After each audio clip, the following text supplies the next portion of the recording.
Nous avons tous grandi en croyant que Stonehenge était le plus ancien observatoire du monde, mais désormais, il a une concurrence sérieuse pour ce titre. Nabta Playa a été construit à plus de 3119 km de distance, dans le sud de l'Égypte, et des milliers d'années, 7500 avant notre ère, avant Stonehenge, entre 3000 et 1500 avant notre ère. Et même les pyramides de Gizeh, entre 2589 et 2504 avant notre ère. En 1973, un guide bédouin, Aïd Marif, est tombé sur un étrange groupe de grandes formations rocheuses en traversant le désert du Sahara. Il a conduit l'archéologue américain Fred Wendorf sur le site situé à environ 96 km du Nil. L'ami et collègue de Wendorf affirme que l'équipe a découvert les pierres en s'arrêtant pour une pause toilette dans le désert. De toute façon, ce qu'ils ont trouvé a changé l'histoire. Au début, Wendorf pensait que les structures en pierre étaient juste des formations naturelles. Mais ensuite, il eut une révélation. Cet endroit était autrefois un lac, ce qui signifie qu'il ne devrait pas y avoir de roches naturelles ici. Il continua à revenir sur le site pendant des décennies, et au début des années 1990, son équipe découvrit, finalement, un cercle de pierres qui semblait s'aligner avec les étoiles d'une manière inexplicable. Après 7 longues années à essayer de percer le mystère du site, Wendorf contacta un expert en archéoastronomie. Ils étudient comment les anciens utilisaient les étoiles. Un soir, alors que l'expert était assis dans le sable frais du désert, regardant les pierres, il se rendit compte qu'elles formaient un motif irradiant à partir d'un immense tumulus funéraire. Une par une, au fur et à mesure qu'ils creusaient dans le sédiment, les mégalithes enterrés commençaient à s'aligner comme les rayons d'une roue. L'équipe avait déjà utilisé la datation au radiocarbone pour tester des échantillons provenant de foyers et de toitures en bois de tamaris trouvées à l'intérieur du cercle de pierre. Nabta Playa comptait des dizaines de pierres dressées, toutes hautes de quelques pieds.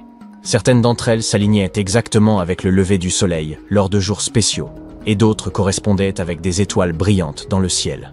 À l'intérieur du grand cercle, il y avait 6 pierres spéciales qui ont peut-être été utilisées pour des rituels ou pour marquer des moments importants de l'année. Autour d'elles, 29 pierres dressées pourraient avoir fonctionné comme un calendrier simple pour aider les gens à savoir quand il était temps pour quelque chose d'important, comme le solstice d'été, le jour le plus long de l'année. Lorsque le soleil se levait juste au bon endroit, c'était un signe que la saison des pluies approchait. Le cercle de pierre était autrefois aligné avec les étoiles les plus brillantes du ciel septentrional. Arcturus, Sirius et Alpha du Centaure. Certaines pierres pointaient même vers la constellation d'Orion. En suivant le mouvement d'Arcturus à travers le ciel, ils ont découvert qu'il correspondait parfaitement au cercle autour de 4800 avant notre ère. Cela signifie qu'il s'agit du plus ancien site astronomique jamais découvert, et les habitants de Nabta Playa observaient peut-être les étoiles des milliers d'années avant même l'invention des télescopes.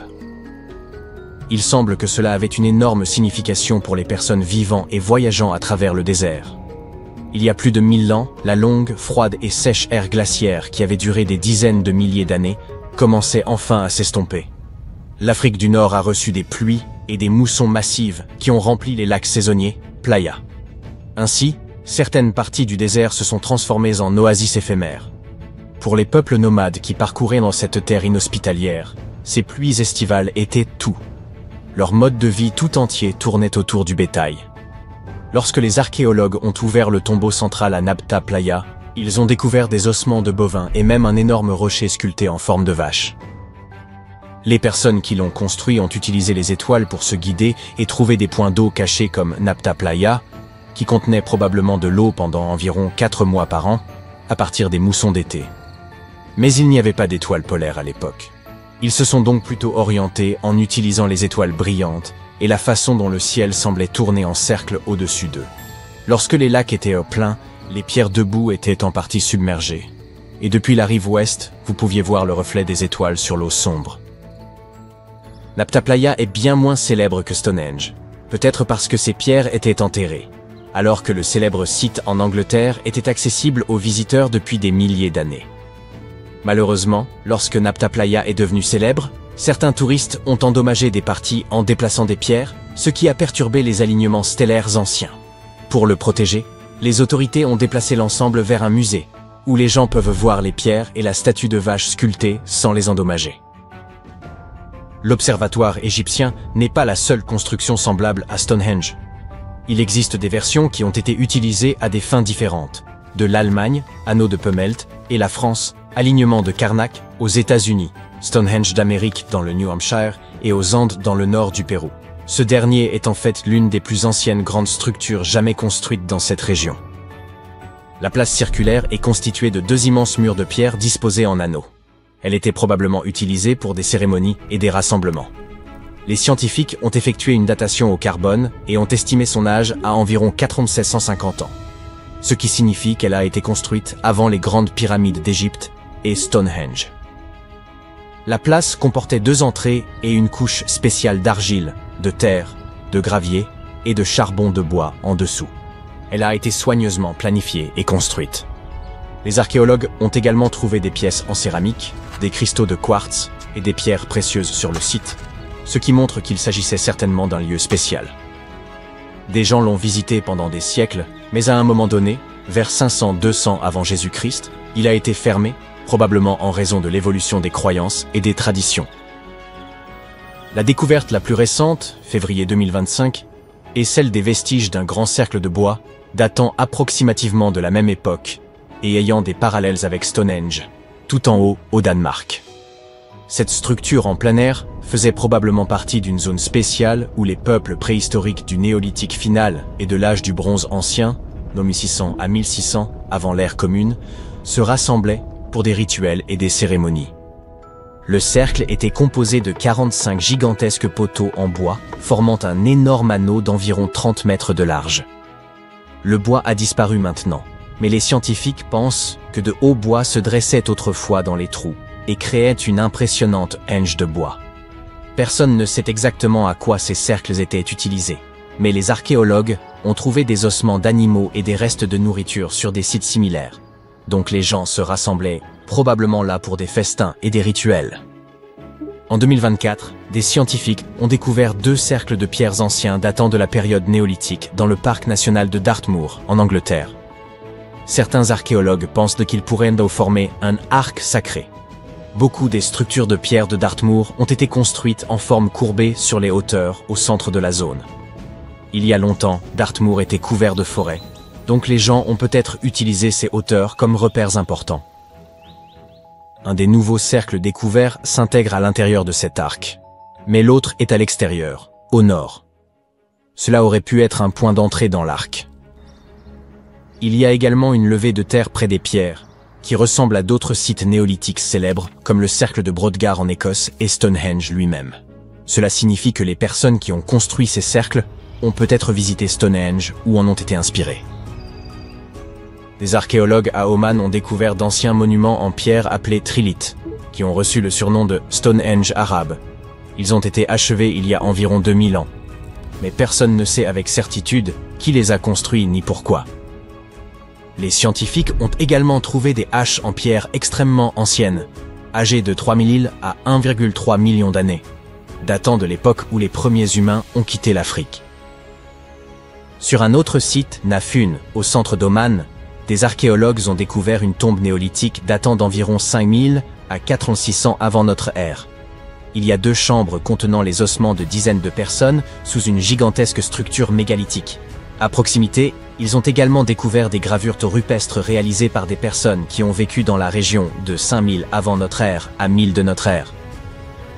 Et puis, il y a un autre sosie de Stonehenge, cette fois en Arabie Saoudite, qui a été utilisé comme complexe d'appartements il y a des milliers d'années. Des archéologues ont découvert un total de 345 cercles de pierre, en examinant des photos aériennes d'un champ de lave. Chaque cercle mesure entre 4 et 8 mètres de large et possède au moins une grande pierre dressée au centre. Ces structures conservent encore des vestiges de murs de pierre et de portes. Les cercles de pierre comme Stonehenge sont souvent associés à des cérémonies et des rituels. Mais les scientifiques disent que de nombreuses maisons anciennes étaient en réalité construites en forme ronde et que les maisons rectangulaires ne sont devenues courantes que bien plus tard dans l'histoire. En février 1961, 3 passionnés de géologie aventureux exploraient dans les environs d'Olancha, en Californie, à la recherche de géodes. Parmi leurs découvertes, l'une d'elles semblait particulièrement intrigante, et ils décidèrent de l'étudier de plus près une fois rentrés chez eux. En coupant la matrice rocheuse, Ils découvrirent à l'intérieur un objet inattendu. Au lieu des formations minérales habituelles, se trouvait un cylindre semblant fait de porcelaine. Ce cylindre abritait une structure métallique en son centre, entourée d'une gaine hexagonale composée de cuivre et d'une substance inconnue. Les découvreurs espéraient avoir mis la main sur une technologie ancienne, peut-être vieille de 500 000 ans. Ils pensaient que ce pourrait être la preuve de l'existence d'une civilisation avancée disparue, comme l'Atlantide, ou même de voyages temporels.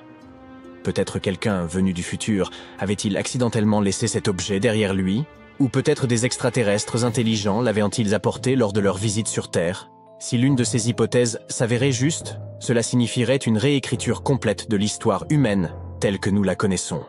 Mais tout le monde ne partageait pas cet enthousiasme. Les gens en quête de vérité et les cercles d'archéologie alternative se seront penchés sur le mystère de l'artefact de Kozo jusqu'à la fin des années 90, élaborant diverses théories et engageant de nombreux débats. Finalement, un groupe de sceptiques effectua des radiographies et prit des photos de l'objet qu'ils présentèrent à des collectionneurs de bougies d'allumage. Ils identifièrent l'artefact comme étant effectivement une bougie d'allumage, aux composants métalliques corrodés, datant des années 1920 et non une technologie ancienne. Près de 20 ans plus tard, l'un des découvreurs accepta de faire examiner l'objet à l'université de Washington. Les chercheurs établirent officiellement qu'il s'agissait d'une bougie d'allumage champion des années 1920. De plus, la matrice rocheuse contenant l'artefact n'était pas une géode, mais une concrétion, une formation naturelle pouvant se constituer en quelques décennies, mais certainement pas sur des millénaires. L'artefact de Kozo est un exemple typique d'objet manufacturé incongru, un concept existant en pseudo-archéologie. Il s'agit d'artefacts rattachés à des endroits ou des époques où ils ne devraient, logiquement, pas se trouver. Ceux-ci semblent trop avancés pour la période où ils sont découverts, suggérant parfois une présence humaine là où elle n'était pas censée exister. La pile électrique de Bagdad constitue un autre exemple frappant de ce type d'artefact. Découverte dans les années 30 par un archéologue allemand, elle se compose d'un pot en argile, d'un cylindre en cuivre et d'une tige de fer traversant le couvercle du pot. Le sommet, bien qu'endommagé, avait probablement été scellé avec de l'asphalte. Son découvreur remarqua qu'elle contenait deux métaux différents et potentiellement un électrolyte, les éléments clés d'une batterie. Bien qu'aucun texte ancien ne corrobore cette hypothèse, les tests scientifiques effectués en la remplissant d'une solution ionique, comme du vinaigre ou du vin, démontrèrent qu'elle pouvait effectivement conduire de l'électricité. Si cette batterie datait réellement de 2000 ans, elle aurait pu être utilisée dans des pratiques médicales anciennes ou même intégrée dans des statues pour créer l'impression d'une vibration destinée à impressionner les visiteurs. Wilhelm König, son découvreur, pensait qu'elle servait à la galvanoplastie, un procédé de revêtement des métaux. Même si elle fonctionnait comme une batterie, la pile de Bagdad ne pouvait produire qu'une infime quantité d'énergie, soit environ 1 volt. Certains pensent donc qu'elle servait plutôt de conteneur pour des rouleaux sacrés. Dans les années 30, un couple fit une découverte étrange lors d'une promenade le long de Red Creek à London, au Texas. Il s'agissait d'un morceau de bois dépassant d'une formation rocheuse apparemment ancienne. Une décennie plus tard, leur fils, intrigué par ce mystère, décida de briser la roche et découvrit à l'intérieur un marteau à l'aspect étonnamment moderne.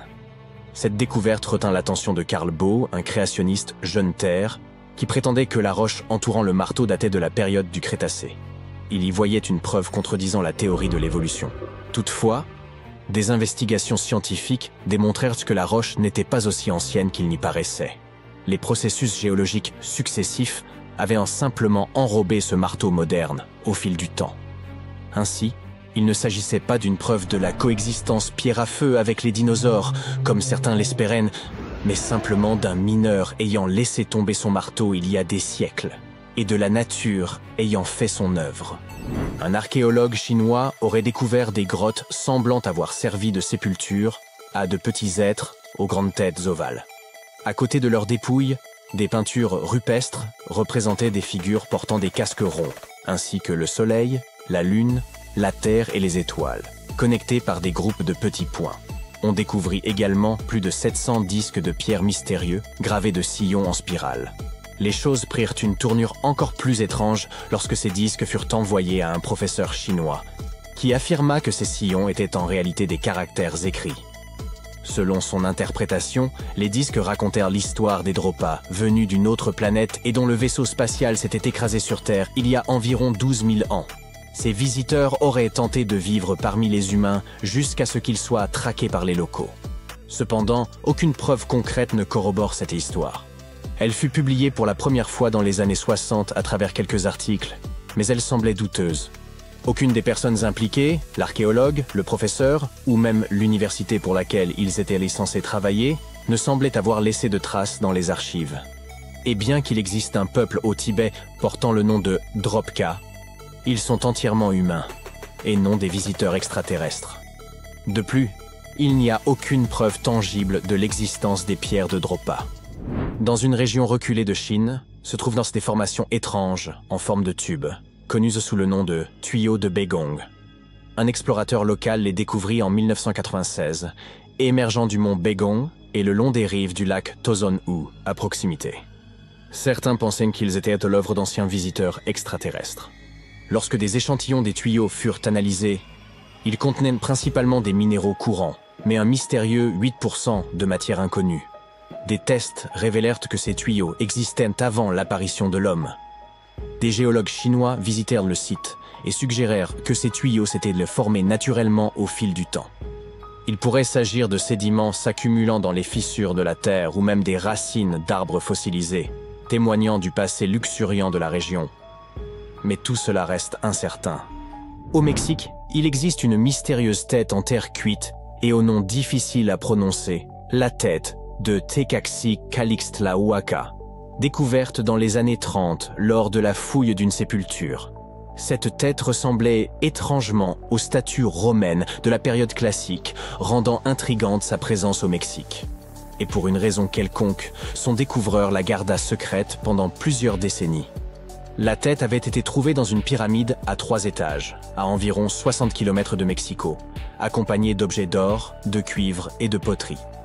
Certains avancent que si cette tête est réellement vieille de plusieurs siècles, cela pourrait indiquer que les Romains ou une autre civilisation auraient atteint la Mésoamérique bien avant Christophe Colomb. Il existe également des théories suggérant un naufrage après lequel quelques artefacts et survivants auraient atteint la côte. Certaines hypothèses avancent que la tête de cette figurine aurait été un petit souvenir rapporté par les Vikings. Cependant, il n'existe aucune preuve archéologique d'une rencontre entre les Vikings et les peuples mésoaméricains. Bien que quelques artefacts circulent, aucun n'a été identifié comme une preuve indéniable de contact précolombien. Ainsi, le mystère de l'origine de cette tête demeure irrésolu. En creusant une tranchée le long d'une rivière en Roumanie, des ouvriers découvrirent un objet en forme de cale, désormais célèbre sous le nom de cale en aluminium d'Ayoud ou coin d'Ayoud. À côté, se trouvaient des os de mastodontes, ces ancêtres des éléphants qui vivaient il y a 11 000 ans, suggérant que la cale pourrait être du même âge. Ce qui est intéressant, c'est que ce coin est fait d'aluminium, un métal qui n'a été découvert qu'au XIXe siècle. La production d'aluminium nécessite une chaleur intense. De plus, la cale est recouverte d'une épaisse couche d'oxyde, indiquant qu'elle est là depuis des centaines d'années. Certains pensent qu'elle aurait pu tomber d'un vaisseau spatial venu d'une autre planète. Certains scientifiques pensent qu'il s'agit d'une supercherie, tandis que d'autres supposent qu'il pourrait s'agir d'un objet fabriqué par l'homme pour un usage inconnu.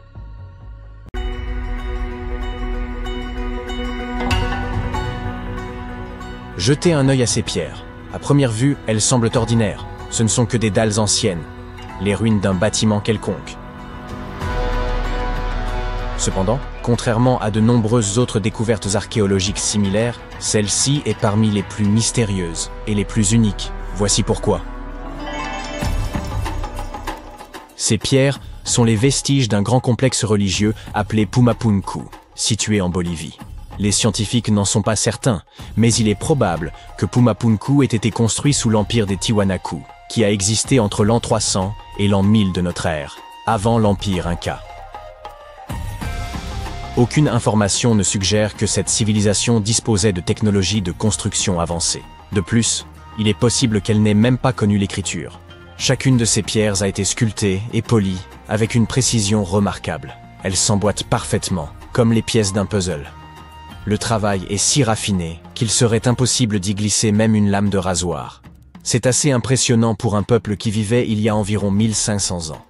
En outre, ces pierres sont très lourdes. Les plus grosses pèsent environ 130 tonnes. Comment les ont-ils transportées d'un endroit à un autre? Les scientifiques pensent que cette civilisation ignorait l'existence de la roue. Alors, comment ont-ils réussi à construire une structure aussi parfaite? Les Tiwanaku disposaient-ils des connaissances et des outils nécessaires pour travailler la pierre? Ou quelqu'un d'autre a-t-il construit Pumapunku? Plusieurs théories existent à ce sujet. Théorie numéro 1. Une civilisation avancée est arrivée en Amérique du Sud, a collaboré avec les Tiwanaku pour construire cette merveille d'ingénierie, puis est repartie. Théorie numéro 2. Des êtres venus d'une autre planète ont débarqué sur Terre, ont montré aux humains comment construire des structures parfaites et ont créé Pumapunku.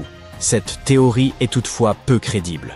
Un autre scénario du même ordre suggère que Pumapunku a été construit par des créatures mythologiques issues de la culture sud-américaine de l'époque. Théorie numéro 3, la plus plausible.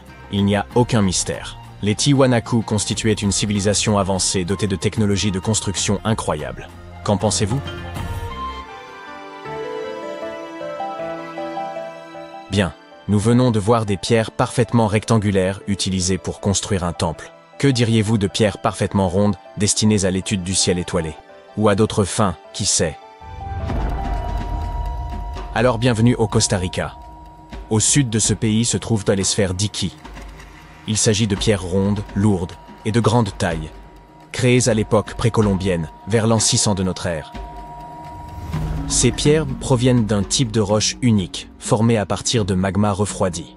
En d'autres termes, quelqu'un a attendu la fin d'une éruption volcanique et le refroidissement du magma, puis a utilisé ce matériau pour sculpter ces sphères. Mais comment ont-ils fait pour obtenir une forme aussi parfaite? Selon les scientifiques, ils auraient utilisé de petites pierres pour broyer et sculpter le magma refroidi.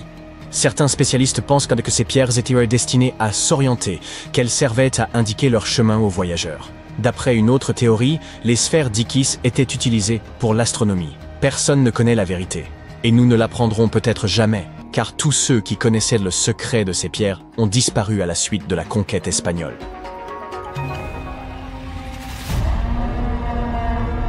Continuons donc notre voyage. Vous voyez ces pavés? Les archéologues ne savent toujours pas pourquoi ils sont disposés ainsi le long d'une vaste étendue désertique traversant la Jordanie et Israël. Ces pierres étranges forment une chaîne de 64 km de long et sont ici depuis environ l'an 300 avant JAC. Comme elles ont été découvertes par des aviateurs il y a une centaine d'années, on les a surnommées « cerfs-volants du désert ».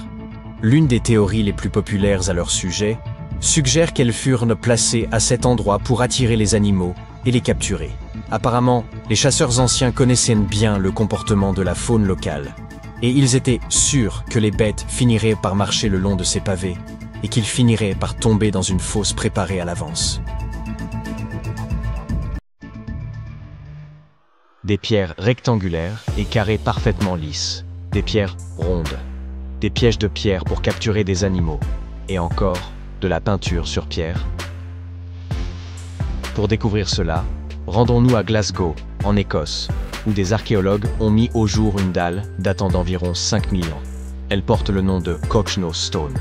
La dalle elle-même mesure 13 mètres sur 8, soit environ la moitié d'un terrain de basket. Et toute sa surface est recouverte d'étranges motifs tourbillonnants que les scientifiques qualifient de marques en coupe et en anneaux. Mais que signifie-t-il? Comme pour le reste, les scientifiques n'en sont pas encore certains. Une théorie suggère toutefois que ces inscriptions auraient un lien avec des phénomènes astronomiques, tels que les éclipses lunaires ou solaires. Peut-être s'agit-il d'une carte du ciel, ou peut-être que ses créateurs souhaitaient simplement réaliser une œuvre d'art. Quoi qu'il en soit, il existe un autre fait intéressant, lié à ces dessins. Des scientifiques en ont découvert de similaires sur plusieurs sites préhistoriques à travers le monde. Délaissons à présent les pierres mystérieuses, et intéressons-nous à d'autres merveilles archéologiques. Voici la chronologie approximative du développement de la civilisation, à partir de 8000 avant notre ère, selon les scientifiques. Tout d'abord, les hommes s'installent dans un endroit et y construisent une ville ou un village. Puis ils se lancent dans l'agriculture, avant de construire des temples. Cependant, en 1994, des archéologues ont déclaré « Non, l'ordre pourrait être différent ». Et si les hommes avaient d'abord construit des temples pour vénérer des êtres mythiques supérieurs, avant de construire des villes et de se lancer dans l'agriculture. Rendons-nous en Turquie, dans la région rurale de Göbekli Tepe, où, au milieu des années 90, des archéologues ont découvert plusieurs piliers de pierre sur lesquels étaient sculptés des animaux. Cette structure ancienne remonte au 10e millénaire avant notre ère. Aujourd'hui, cet endroit est considéré comme l'un des plus anciens lieux de culte au monde. Il a très probablement été construit par des chasseurs semi-nomades qui ne connaissaient rien à l'agriculture, car celle-ci n'est apparue dans cette région que 5 siècles plus tard. Aujourd'hui, les scientifiques se posent la question suivante. Est-il vrai que de telles structures ont conduit à la colonisation de la région? La réponse à cette question pourrait nous aider à comprendre la mentalité et le développement de l'humanité dans de nombreuses régions de la planète. Aimeriez-vous posséder un parchemin sur lequel serait indiqué l'emplacement d'un trésor? En fait, vous en avez déjà un. Vérifiez par vous-même. Il vous suffit de rechercher « le trésor du rouleau de cuivre » sur Google, de télécharger une photo haute résolution du rouleau en question et de suivre ses instructions. Mais attention, le texte est absolument incompréhensible. Les scientifiques tentent de déchiffrer ce message depuis sa découverte en 1952 à Qumran, et ils n'y sont toujours pas parvenus. Selon une théorie, le rouleau contiendrait des informations sur une importante quantité d'or et d'argent. Cependant, même si ce trésor n'existe pas, cet artefact n'en présente pas moins un grand intérêt. Il a été créé il y a environ 2000 ans, à l'époque où l'Empire romain régnait sur la colonie de Qumran. Peut-être les habitants de la région souhaitaient-ils cacher leurs objets de valeur aux légionnaires romains et ont-ils laissé un plan à leurs descendants? Lorsque vous vous approchez de cette merveille archéologique, vous ne remarquez rien. Mais si vous montez haut dans les airs et que vous regardez vers le sol, vous verrez des motifs étonnants, créés par le peuple de la culture Nazca. On les appelle les lignes de Nazca. Des pilotes et des passagers d'avions de ligne les ont aperçus pour la première fois dans les années 1920 et 1930, lors de vols au-dessus du Pérou. Ces grands dessins sont composés de lignes géométriques, d'images complexes d'animaux et de figures fantaisistes. Il y a plus de 2000 ans, un peuple a creusé à la surface du sol pour créer ces motifs. Mais pourquoi? Les lignes de Nazca continuent de fasciner les chercheurs et les passionnés d'archéologie. Les récentes avancées technologiques, telles que l'imagerie par drone et la cartographie par satellite, ont apporté un nouvel éclairage sur ces formations énigmatiques. Certains chercheurs s'intéressent désormais à la possibilité que ces lignes aient eu plusieurs fonctions, notamment celle de communiquer avec des êtres extérieurs à notre monde. Et cette hypothèse est plausible. Une partie des scientifiques pense que ces étranges motifs étaient un moyen rituel de communiquer avec les divinités de la civilisation Nazca. L'étude de ces merveilles archéologiques enrichit non seulement notre connaissance du passé, mais nous invite également à admirer l'ingéniosité et la créativité de l'esprit humain.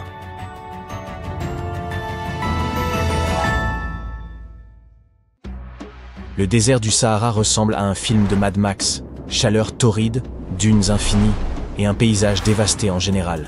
Un endroit où personne ne pourrait vivre, n'est-ce pas? Eh bien, oubliez tout ce que vous en savez, car il y a 5000 ans, le Sahara était un paradis luxuriant de prairies, lacs et rivières, et abritait une civilisation fantôme qui a disparu sans laisser de traces.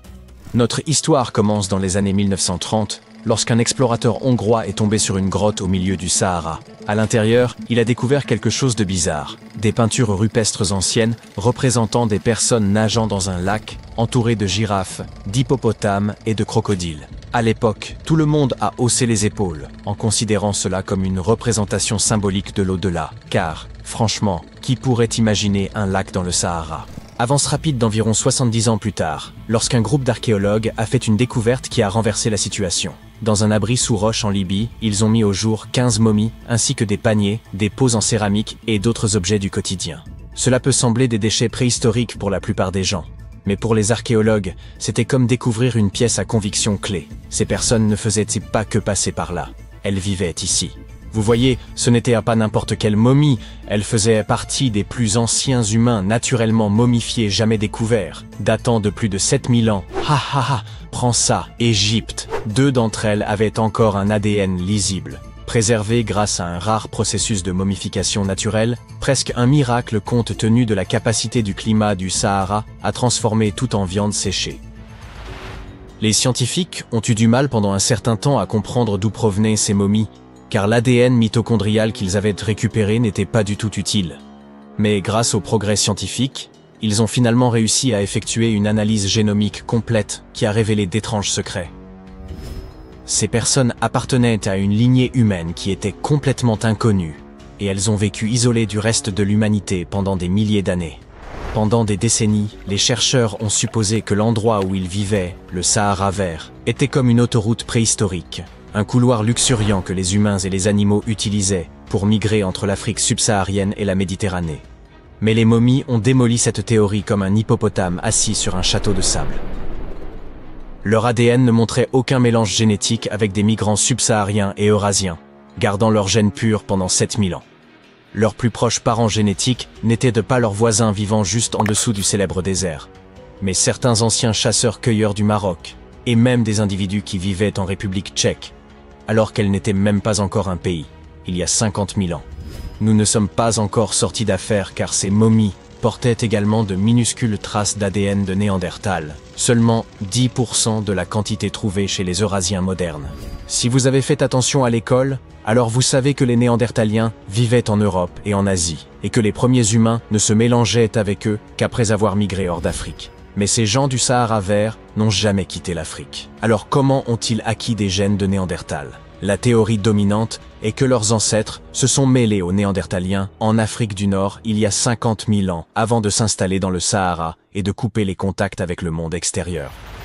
Les archéologues ont également trouvé des os de bétail et des outils en pierre et en bois dans cet abri sous roche, prouvant que ces personnes menaient une vie pastorale florissante. Cette découverte a laissé les scientifiques perplexes pendant un certain temps, car, voyez-vous, la domestication des animaux ne s'était pas développée en Afrique. Alors, comment ont-ils appris cela s'ils ne se sont jamais mêlés à quiconque? Avaient-ils des tutoriels YouTube anciens? Probablement pas. Les chercheurs pensent qu'ils ont dû échanger des connaissances avec des groupes voisins, mais uniquement des connaissances, pas de salive. Il est presque difficile de croire qu'aucun étranger ne s'est mêlé à eux. Après tout, qui ne voudrait pas vivre dans une civilisation prospère, au milieu d'un paradis vert, en buvant du lait, en mangeant de la viande et même en utilisant le sang animal comme source de protéines? Miam! Ils n'avaient pas besoin de chasser pour chaque repas, grâce à leur bétail, et l'eau abondante rendait la vie vraiment agréable. Et pourtant, ils n'épousaient jamais d'étrangers. Pourquoi? Peut-être que c'était un choix culturel de ne jamais sortir en dehors de leur propre groupe, ou peut-être que le paysage même les gardait isolés. C'est là que les scientifiques misent. Ils croient que les forêts denses et les rivières qui existaient dans le Sahara vert agissaient comme le panneau défense d'entrée de la nature, créant une barrière géographique qui isole les animaux, les plantes et les sociétés entières. Cette isolation est la raison pour laquelle leurs gènes étaient si uniques. Ces gens-là n'échangeaient pas de baisers avec qui que ce soit d'autre. Mais cette capsule temporelle génétique a failli ne pas survivre. Pendant la majeure partie de la dernière ère glaciaire, le Sahara était encore plus impitoyable qu'aujourd'hui, une véritable zone morte où les humains ne pouvaient pas survivre. Il y a 70 000 ans, même les gens les plus résistants ont disparu, se retirant vers la vallée du Nil et la côte méditerranéenne. Pourquoi?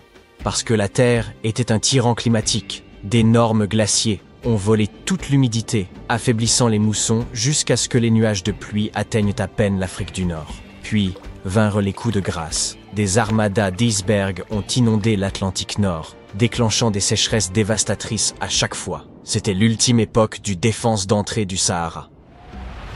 Maintenant, vous vous demandez probablement comment le Sahara est devenu vert après tout cela, pour redevenir ensuite un désert. Eh bien, tout a commencé il y a 15 000 ans. Je n'étais pas là à cette époque, lorsque la Terre se libérait de la dernière ère glaciaire. L'axe de notre planète était un peu instable, et à cause de cela, l'hémisphère nord s'est rapproché du Soleil, recevant ainsi plus de lumière et de chaleur. Cet été éternel a transformé l'Afrique du Nord en un gigantesque aimant à humidité, attirant l'eau de l'Atlantique et la faisant pleuvoir sur le Sahara. Le résultat de cette quantité incroyable de pluie fut une savane luxuriante, dotée de lacs de la taille de petits pays.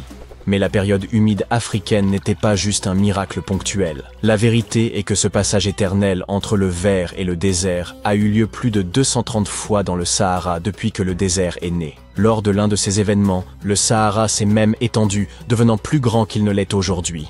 Donc, lorsque le Sahara vert a fait son apparition, vous pouvez parier qu'il a apporté la transformation ultime de l'écosystème. Ce n'était pas juste une légère couche de gazon. On parle d'une véritable métamorphose. La transformation était si complète qu'elle a même remodelé les populations animales. Les guépards ont soudainement eu du mal avec les nouvelles dynamiques de proie tandis que les rongeurs comme la souris multimammaire prospéraient dans les prairies devenues soudainement abondantes. C'était comme un Tom et Jerry inversé. Mais n'emballez pas encore vos maillots de bain préhistoriques, ce paradis avait des dents. Le Sahara était un labyrinthe écologique de rivières infestées de crocodiles, de moustiques porteurs de la malaria et de grands félins tapis dans les hautes herbes. Le traverser aurait été comme jouer à une version réelle de Hippoglouton.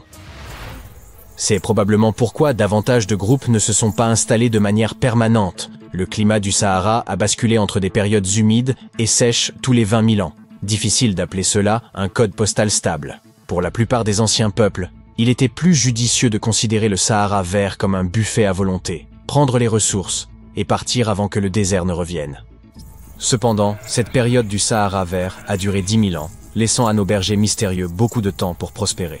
Mais il y a environ 5 000 ans, l'axe de la Terre a de nouveau changé, les pluies d'eau se sont éloignées, et le Sahara s'est asséché plus vite qu'une flaque d'eau en juillet.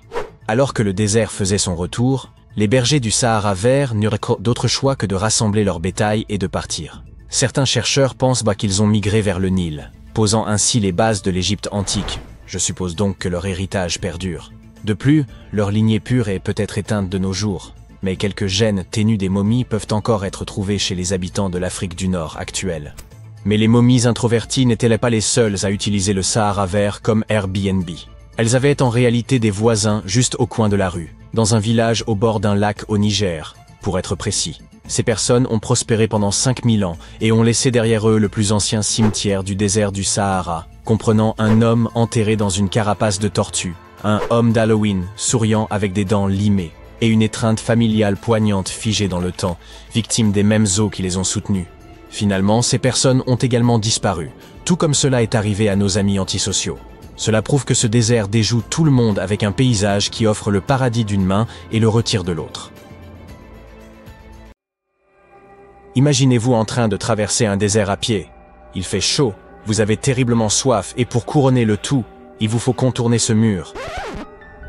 Un mur au milieu d'un désert aride et sans vie. Exactement, un mur dans le nord du désert saoudien. Les archéologues viennent de faire une découverte extraordinaire, et il ne s'agit pas d'un simple mur.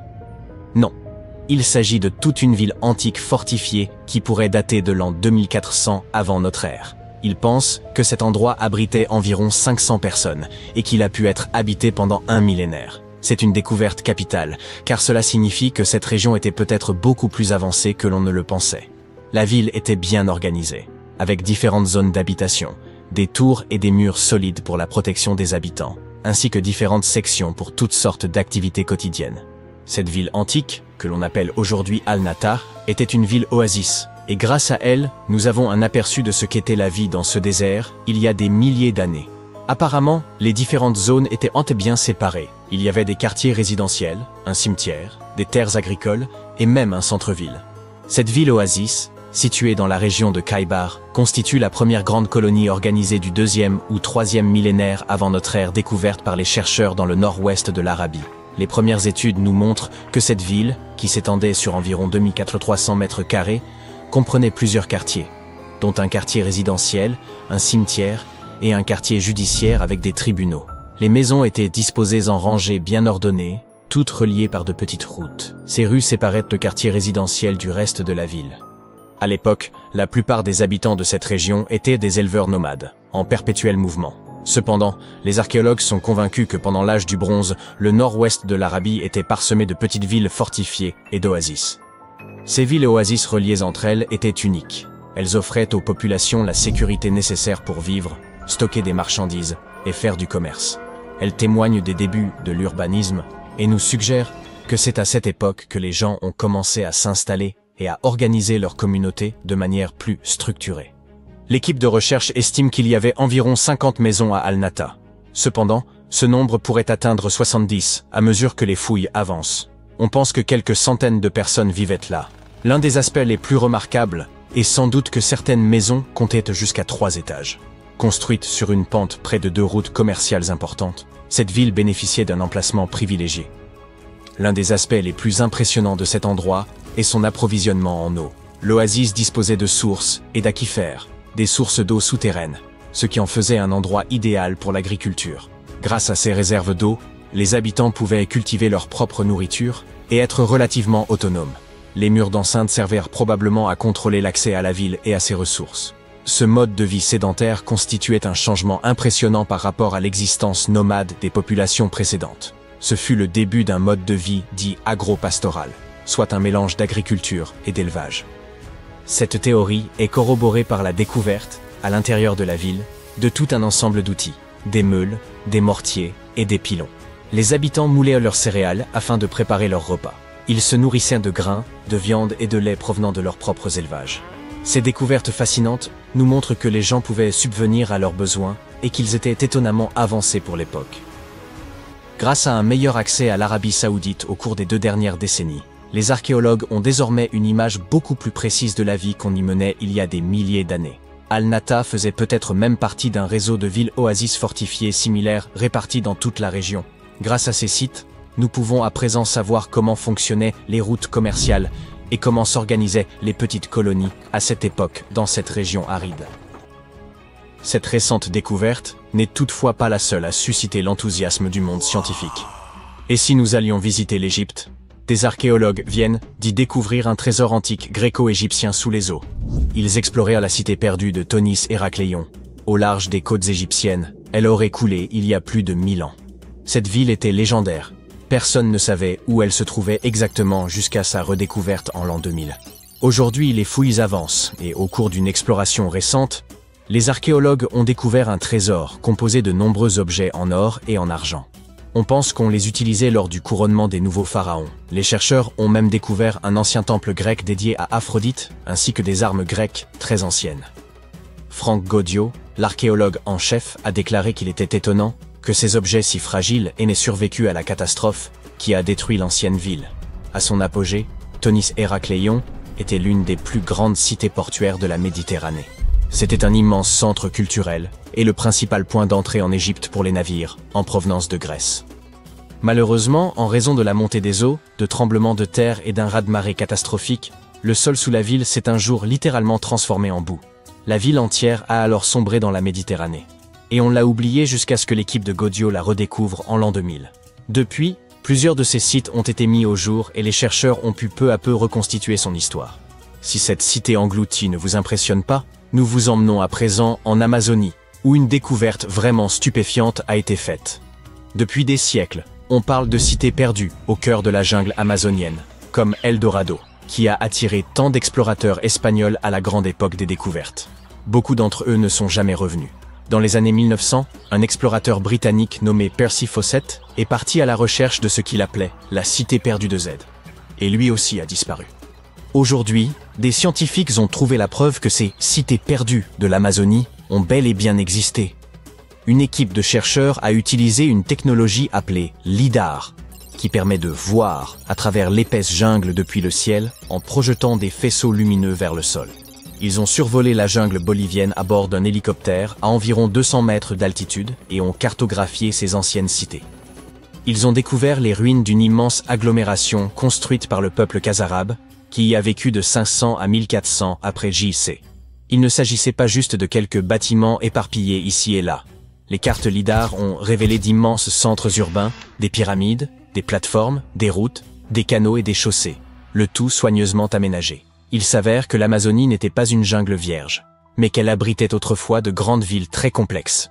Un scientifique de l'Institut archéologique allemand a expliqué que les Européens avaient longtemps ignoré la possibilité de l'existence d'anciennes villes amazoniennes, mais que les cartes LIDAR venaient aujourd'hui leur donner tort. Ces nouvelles cartes ont révélé 26 sites, dont 11 totalement inconnus jusqu'à présent.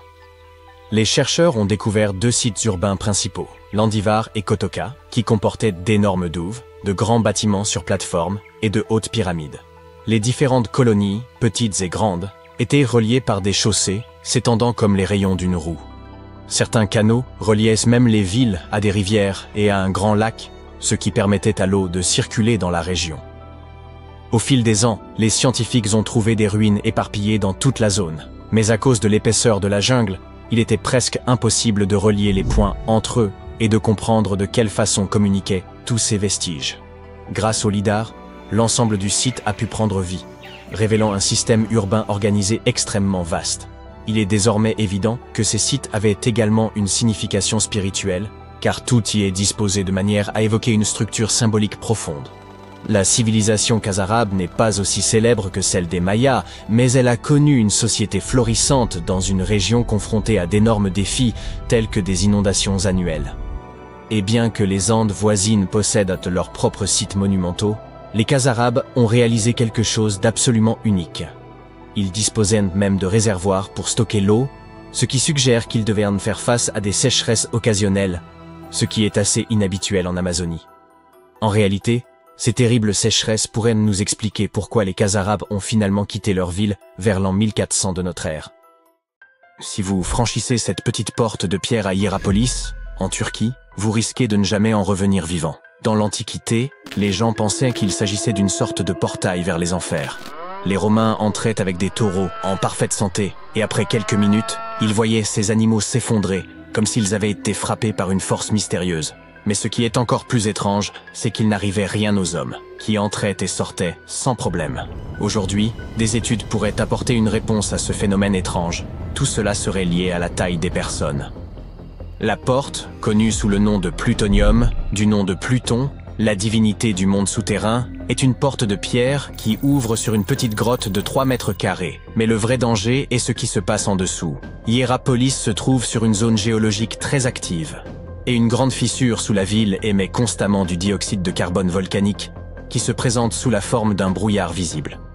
Pendant la journée, le soleil dissipe le gaz. La nuit, le gaz forme une sorte de lac sur le sol abrité de l'arène. À l'aube, vous devez sortir de là avant qu'il ne soit trop tard. Cet endroit est particulièrement dangereux juste avant le lever du soleil, lorsque la concentration de dioxyde de carbone, à environ 40 cm au-dessus du sol, atteint les 35%. Cela signifie que les oiseaux, les taureaux et même les humains peuvent suffoquer et mourir en quelques minutes. Mais il y a une explication scientifique qui permet de comprendre comment les Romains s'en sortaient indemnes. La concentration en dioxyde de carbone diminue rapidement avec l'altitude. Ainsi, les animaux périssaient tandis que leurs maîtres, plus grands et debout, pouvaient ressortir et respirer en toute sécurité. La plupart des gens ne peuvent pas rester à l'intérieur du fort de Bangar après le coucher du soleil. Ce site du XVIe siècle, situé à environ 235 km de Delhi, est considéré comme l'un des lieux les plus hantés de l'Inde. Pendant la journée, la zone est animée. Les visiteurs franchissent la porte principale, autrefois grandiose, pour admirer les ruines des temples et des palais. Mais ils verront aussi ce grand panneau sur la porte, qui avertit tout le monde que l'accès est strictement interdit après la tombée de la nuit. C'est probablement parce que, la nuit, selon les habitants, on peut entendre des femmes crier et pleurer à cet endroit, ainsi que des bruits de bracelets qui s'entrechoquent et de la musique étrange. D'autres ont rapporté avoir vu des ombres et des lumières clignotantes dans les ruines, et même avoir senti un étrange parfum. Yawata no Yabushirazu est une forêt japonaise dont l'accès est extrêmement réglementé. Située à Ichikawa, elle n'est pas très vaste, s'étendant sur un peu plus de 33 mètres carrés, et elle est principalement constituée d'une épaisse parcelle de bambou mozo. Son emplacement à côté d'un parking et de bâtiments modernes la rend peu intimidante. Mais ne vous fiez pas à ses apparences. Depuis au moins le début du 19e siècle, les gens disent que quiconque entre dans cette forêt est voué à disparaître et à ne jamais revenir.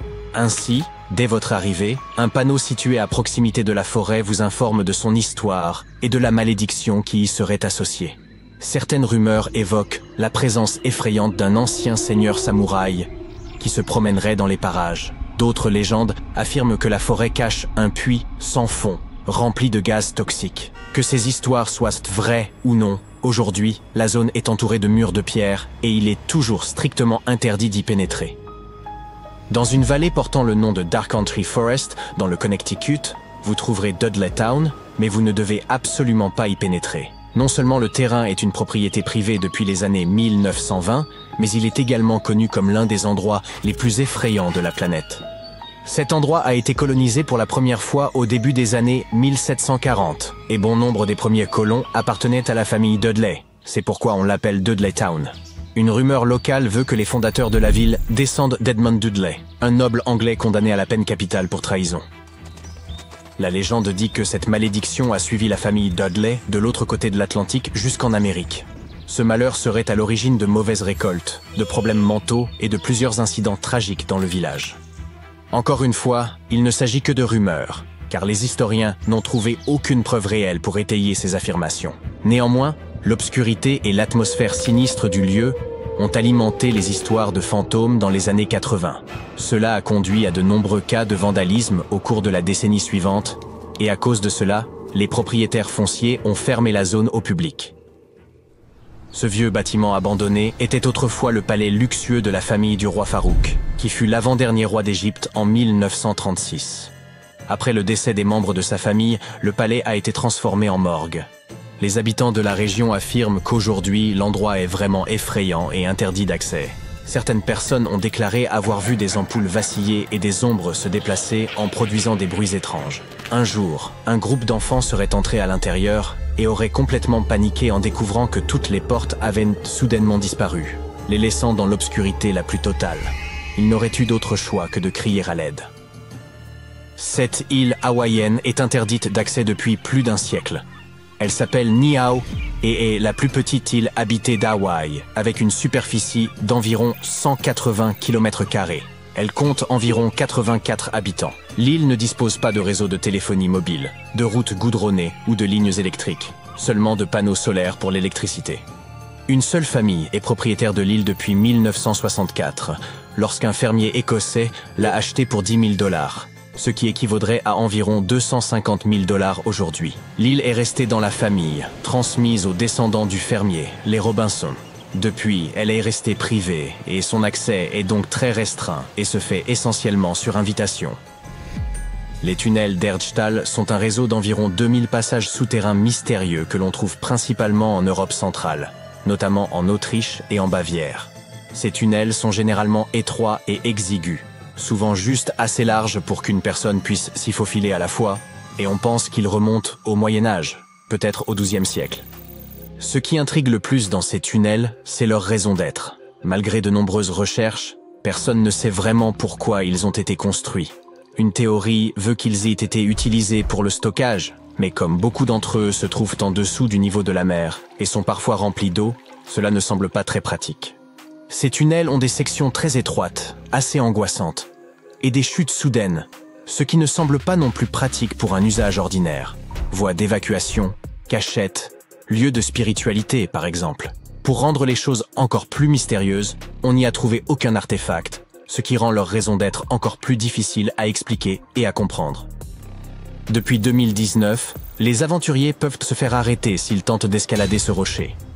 Uluru, également connu sous le nom d'Ayers Rock, est interdit d'accès car il est désormais considéré comme un site sacré par les communautés locales.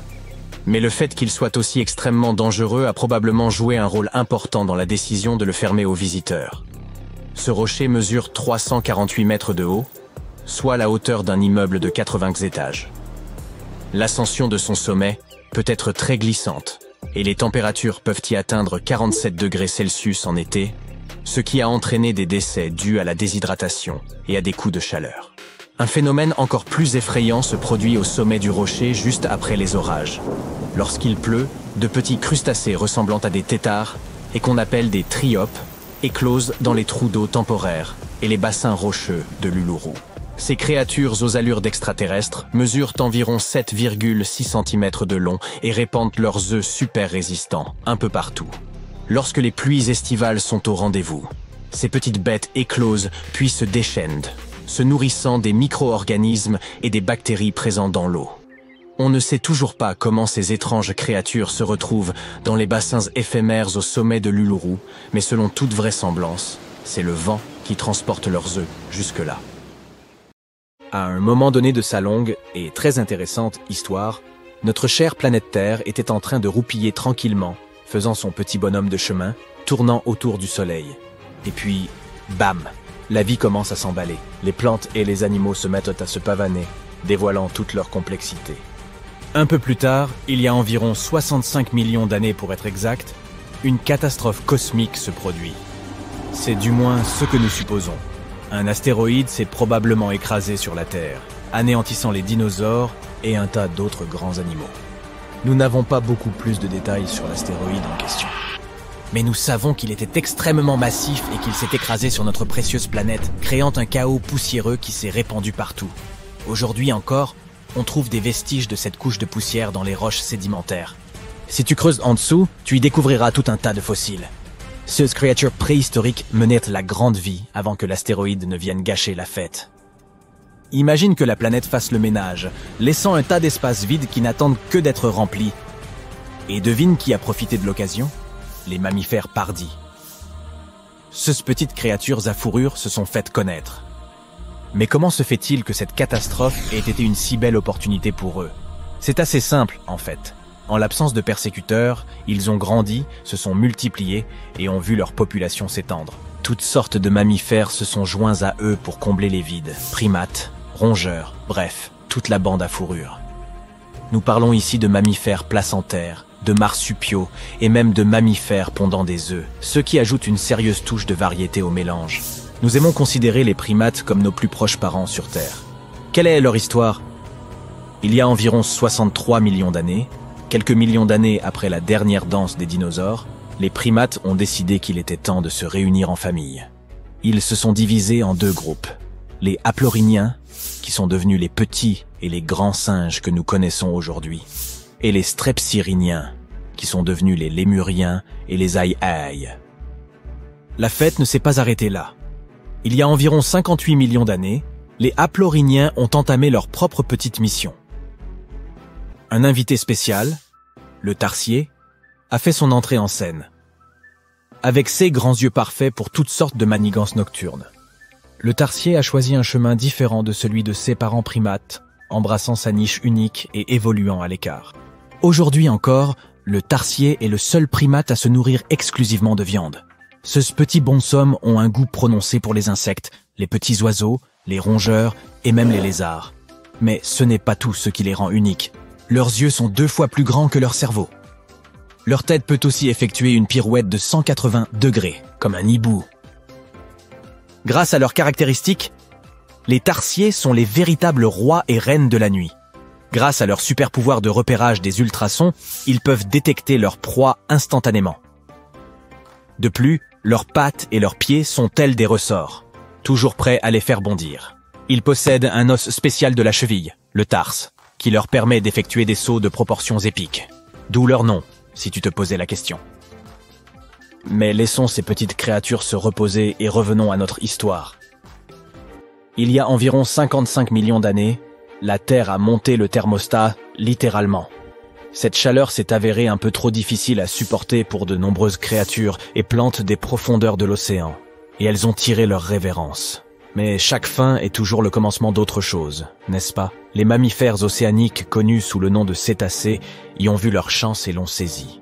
Ils se sont engouffrés dans ces niches vides et se sont rendus maîtres des mers. Dans cette catégorie de créatures, on retrouve la baleine bleue et le dauphin.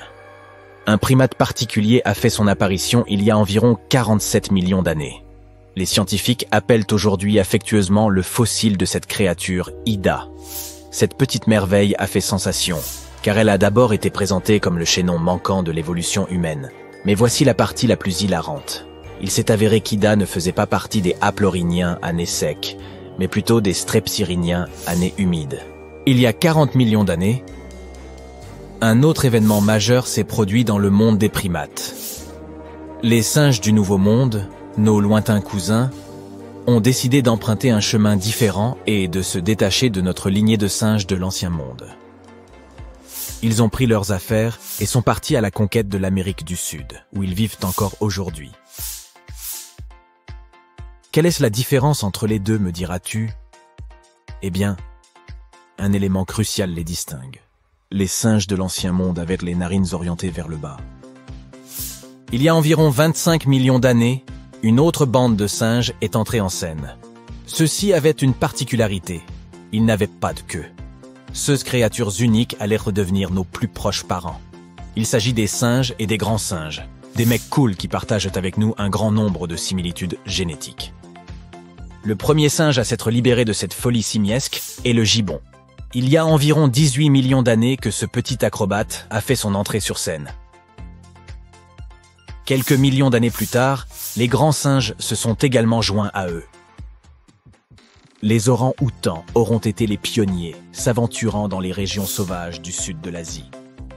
Nous nous rapprochons de plus en plus du présent. Il y a 7 millions d'années, les grands singes ont pris un tournant significatif sur la route de l'évolution. L'une des voies menait à nos ancêtres, les futurs Homo sapiens, tandis que l'autre conduirait aux chimpanzés et aux bonobos.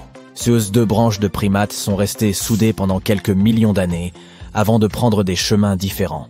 Il y a 5 ou 6 millions d'années, un singe a changé la donne. L'Ardipithèque a fait son entrée dans l'histoire de notre évolution. Il possédait un talent très particulier, la bipédie. En effet, il s'agissait là de l'un des premiers singes à marcher sur 2 pieds, ce qui a probablement suscité la plus grande circonspection de la part de ses compagnons primates. Les véritables vedettes, cependant, sont arrivées il y a environ 4 millions d'années. C'est l'équipe des Australopithèques, les premiers membres de la sous-tribu des Hominina, notre tribu à nous. Qu'est-ce qui les rendait si spéciaux? Eh bien, probablement le fait qu'ils soient venus aussi bien équipés, d'outils en pierre, pour être précis. Il semble qu'à un moment donné de leur évolution, ces astucieux primates aient commencé à utiliser la pierre pour se faciliter la vie. Maintenant, voici un tournant crucial de notre l'histoire. Il y a environ 2 millions d'années, nos ancêtres ont été confrontés à une famine de grande ampleur. La survie du plus fort était alors le mot d'ordre, et 2 stratégies ont vu le jour. Le premier groupe a opté pour des mâchoires plus puissantes, ce qui lui a permis de mâcher des aliments coriaces comme les noix. Le second groupe a eu une toute autre idée. Il a opté pour des mâchoires plus faibles, mais des cerveaux plus gros. Il voulait avoir accès à une plus grande variété d'aliments. Évidemment, c'est le groupe au cerveau le plus développé qui l'a emporté. Et c'est là que notre équipe entre en jeu. Il y a environ 2,5 millions d'années, un type de primate surnommé l'homme habile a marqué l'histoire. Ces créatures intelligentes avaient un plus gros cerveau et savaient comment utiliser ces neurones à bon escient. Puis, il y a environ 1,9 million d'années, une nouvelle étoile est apparue au firmament, l'Homo erectus. Ces créatures ne se contentèrent pas de marcher debout. Elles avaient aussi un cerveau presque 2 fois plus gros que celui de l'Homo habilis d'antan. Ils ont pris le monde par surprise, en devenant les premiers de nos ancêtres à s'aventurer hors du continent africain. Ils savaient même apprivoiser le feu.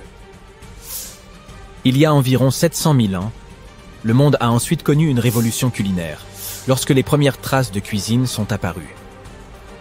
Et il y a environ 500 000 ans, nos ancêtres ont décidé qu'il était temps de devenir esclaves de la mode en arborant les premières traces de vêtements. Notre propre espèce est née il y a seulement 300 000 ans. Je t'avais bien dit qu'on était à la traîne. Mais le monde n'a plus jamais été le même après l'apparition de l'Homo sapiens, l'homme moderne sur le plan anatomique. Aux côtés d'autres membres de notre famille, nous avons émergé, prêts à conquérir le monde avec nos esprits novateurs et nos sociétés complexes. Le cheminement exact de notre évolution reste un peu mystérieux. Mais ce dont nous sommes sûrs, c'est que les Néandertaliens se sont joints à la fête à un moment ou à un autre. L'essor de l'Homo sapiens s'est accompagné d'un développement des capacités linguistiques. Le langage moderne serait apparu presque en même temps que notre espèce. Nous avons commencé à nous exprimer, à partager des histoires et à façonner le monde avec nos mots. Et voilà le travail.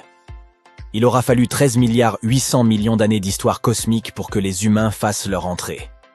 Réfléchis-y. 99% du temps écoulé depuis le Big Bang, nous n'étions même pas là. Notre espèce, l'Homo sapiens, est la petite dernière de la famille Terre et n'existe que depuis une infime partie du temps alloué à l'univers. Pourtant, en un clin d'œil, nous avons réussi à démêler toute l'histoire qui nous a menés à notre propre existence. L'histoire ne s'arrêtera pas avec nous. C'est une saga en cours qui s'écrit à chaque instant. Tu as enfilé ta jolie parka beige, tes instruments sont soigneusement emballés, et ton billet d'avion pour l'Arabie Saoudite est réservé. Tu sais ce que cela signifie, n'est-ce pas? Et non, tu n'as pas été choisi pour jouer dans le remake de Dune.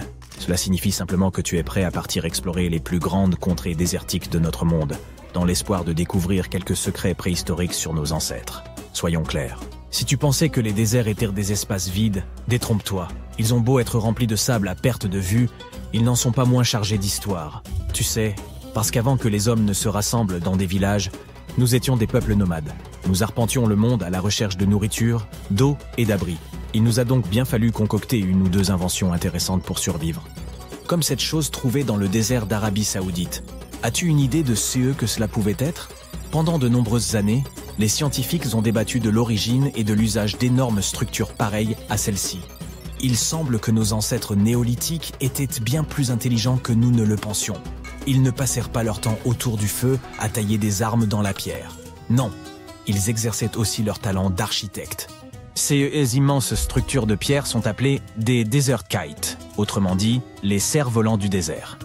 Parce que si tu les regardes de loin, elles ressemblent, à des cerfs-volants.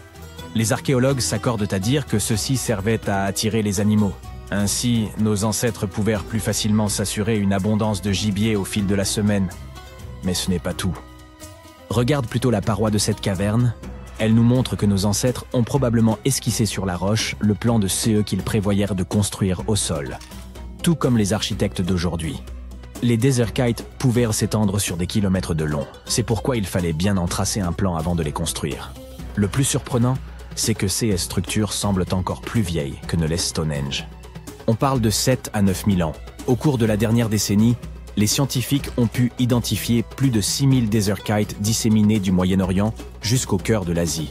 Si tu ne trouves pas cela énorme, essaye de construire quelque chose d'aussi grand, sans l'aide d'aucun drone. Il semble que ce soit un exploit assez difficile à réaliser. Et apparemment, le désert d'Arabie est rempli de choses encore plus étonnantes. Des scientifiques y ont découvert de mystérieuses structures, plus anciennes que les pyramides égyptiennes de Gizeh. Alors bien sûr, tu as hâte d'aller voir ce qu'il en est. Nous sommes tous d'accord pour admettre que charrier de lourdes pierres, dans le but de construire une pyramide, et ce, sans l'aide de la moindre technologie moderne, semble déroutant.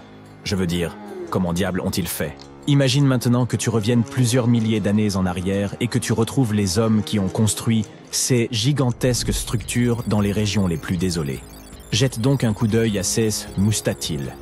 Il s'agit de structures rectangulaires construites à partir de pierres empilées et éparpillées sur une superficie de 200 000 km². Certains archéologues pensent que ces monuments étaient utilisés à des fins rituelles. Des processions, peut-être, où les pèlerins se rendaient d'un bout à l'autre du plateau. Passons maintenant à une autre zone désertique. Nous pénétrons dans le célèbre désert du Sahara. N'est-ce pas magnifique? Ici, tu es sur le point de trouver la réponse à un mystère ancien que les chercheurs ont mis des années à résoudre. Fait notable, le désert du Sahara est le plus grand désert chaud du monde. Il s'étend sur 8 à 9 millions de kilomètres carrés, ce qui représente environ 15 fois la France. On précise que c'est le plus grand désert chaud, parce que la plus grande zone désertique du monde n'est autre que l'Antarctique. Mais nous savons tous que les températures y sont glaciales, ce qui est un peu aux antipodes de l'image que l'on se fait d'un désert. Au fin fond du désert, près de la ville algérienne de Fogaret Ezouat, quelque chose d'étrange a été découvert. Depuis des décennies, ces petits points ne cessèrent d'apparaître sur les images de Google Earth, mais personne ne pouvait expliquer de quoi ils retournaient. Certains scientifiques étaient persuadés que ces cercles étaient le résultat de l'activité pétrolière dans la région. D'autres pensèrent qu'il s'agissait d'anciennes fogaras, autrement dit d'anciens puits. On en compte des dizaines, s'étendant en ligne droite sur des kilomètres et des kilomètres. Mais ce qui est étrange, c'est qu'elles sont toujours très éloignées de toute ville, de toute route ou de toute activité humaine en général. Quelle était, ou quelle est peut-être encore, leur raison d'être? Si tu devais deviner, qu'en dirais-tu? Tu te souviens que nous avons parlé du fait que nos ancêtres avaient dû faire preuve d'ingéniosité pour survivre en plein désert. Essayons de nous mettre à leur place pendant 1 minute. Imagine que tu sois un chasseur-cueilleur nomade vivant dans une région aride. Tu passes tes journées à te protéger tant bien que mal du soleil brûlant, en essayant de compter tous les grains de sable qui t'entourent. Mais tu as aussi besoin de manger et de boire de l'eau. Mais comment trouver de l'eau dans le désert? Bien sûr, tu peux peut-être espérer tomber sur une oasis toutes les semaines environ. Mais cela semble un pari risqué, n'est-ce pas? C'est pourquoi les habitants d'Afrique du Nord ont inventé ces fameuses fogaras. Les fogaras sont un système d'irrigation vieux d'environ 3000 ans. Les habitants de la région creusaient alors des puits dans les zones élevées, des fosses suffisamment profondes pour puiser dans les eaux souterraines. Ensuite, ils n'avaient plus qu'à creuser des puits en parallèle à des distances régulières. De cette façon, l'eau s'écoulait du puits principal vers tous les puits successifs et irriguait des zones entières. Les voyageurs pouvaient s'arrêter au puits pour se désaltérer. Ils pouvaient également y abreuver leur bétail et produire des cultures. Plutôt astucieux, non? Toutefois, même si ces trous ressemblent à des fogaras, quelques recherches démontreront que ce n'était pas le cas. En effet, De pareils puits étaient construits en ligne et non en cercle comme ceux que nous voyons à présent. Cela a donc éventuellement un rapport avec la deuxième option? Peut-être ces trous dans le désert sont-ils liés à l'activité pétrolière de la région? Examinons-les de plus près. Sur Google Earth, ils ne semblent pas bien grands, mais dans la réalité, ce sont d'énormes cratères. Le secret de leur nature se cache sous les sables. Si tu étais l'un des chercheurs à l'origine de cette découverte, tu aurais trouvé quelque chose d'unique enfoui sous le désert, d'anciens bâtons de dynamite et de vieilles boîtes de sardines. En rassemblant les pièces du puzzle, les archéologues se sont rendus compte que CS Conserve était d'un modèle des années 50 et 60. Il semble que des équipes entières de cette décennie y aient campé pendant qu'elles prospectèrent la zone en quête de pétrole. Et la dynamite? Elle était employée pour la prospection sismique, une technique ancienne, utilisée pour déterminer s'il y a du pétrole ou du gaz sous la surface de la Terre. Toujours en Afrique du Nord, existe un autre mystère du désert qui mérite que l'on se penche dessus. Près de la ville de Tiaré, au sud-ouest d'Alger, se trouvent 13 curieux monuments. Ces structures sont appelées Djedar. Et oui, difficile de s'empêcher d'y voir une référence à Star Wars. Elles ont une forme pyramidale et, d'après ce que les chercheurs en savent, elles servaient d'ultime demeure aux souverains de la région. Peux-tu deviner de quel peuple il s'agit? Ce sont vraisemblablement les Berbères. Et puisque nous parlons de choses anciennes, ces Djedar ont probablement été construits entre le 4e et le 7e siècle de notre ère. Lorsque les archéologues ont entrepris d'explorer l'intérieur de ces monuments, ils se sont rendus compte de leur immensité. Ils y ont découvert de grandes voûtes souterraines, des alcôves et des couloirs semblables à des labyrinthes, qui donnaient accès à plus de 20 chambres différentes. Il faudrait jusqu'à 2 heures pour s'y promener de long en large. Et apparemment, nos ancêtres ont également utilisé ces murs pour représenter des animaux et des scènes de chasse.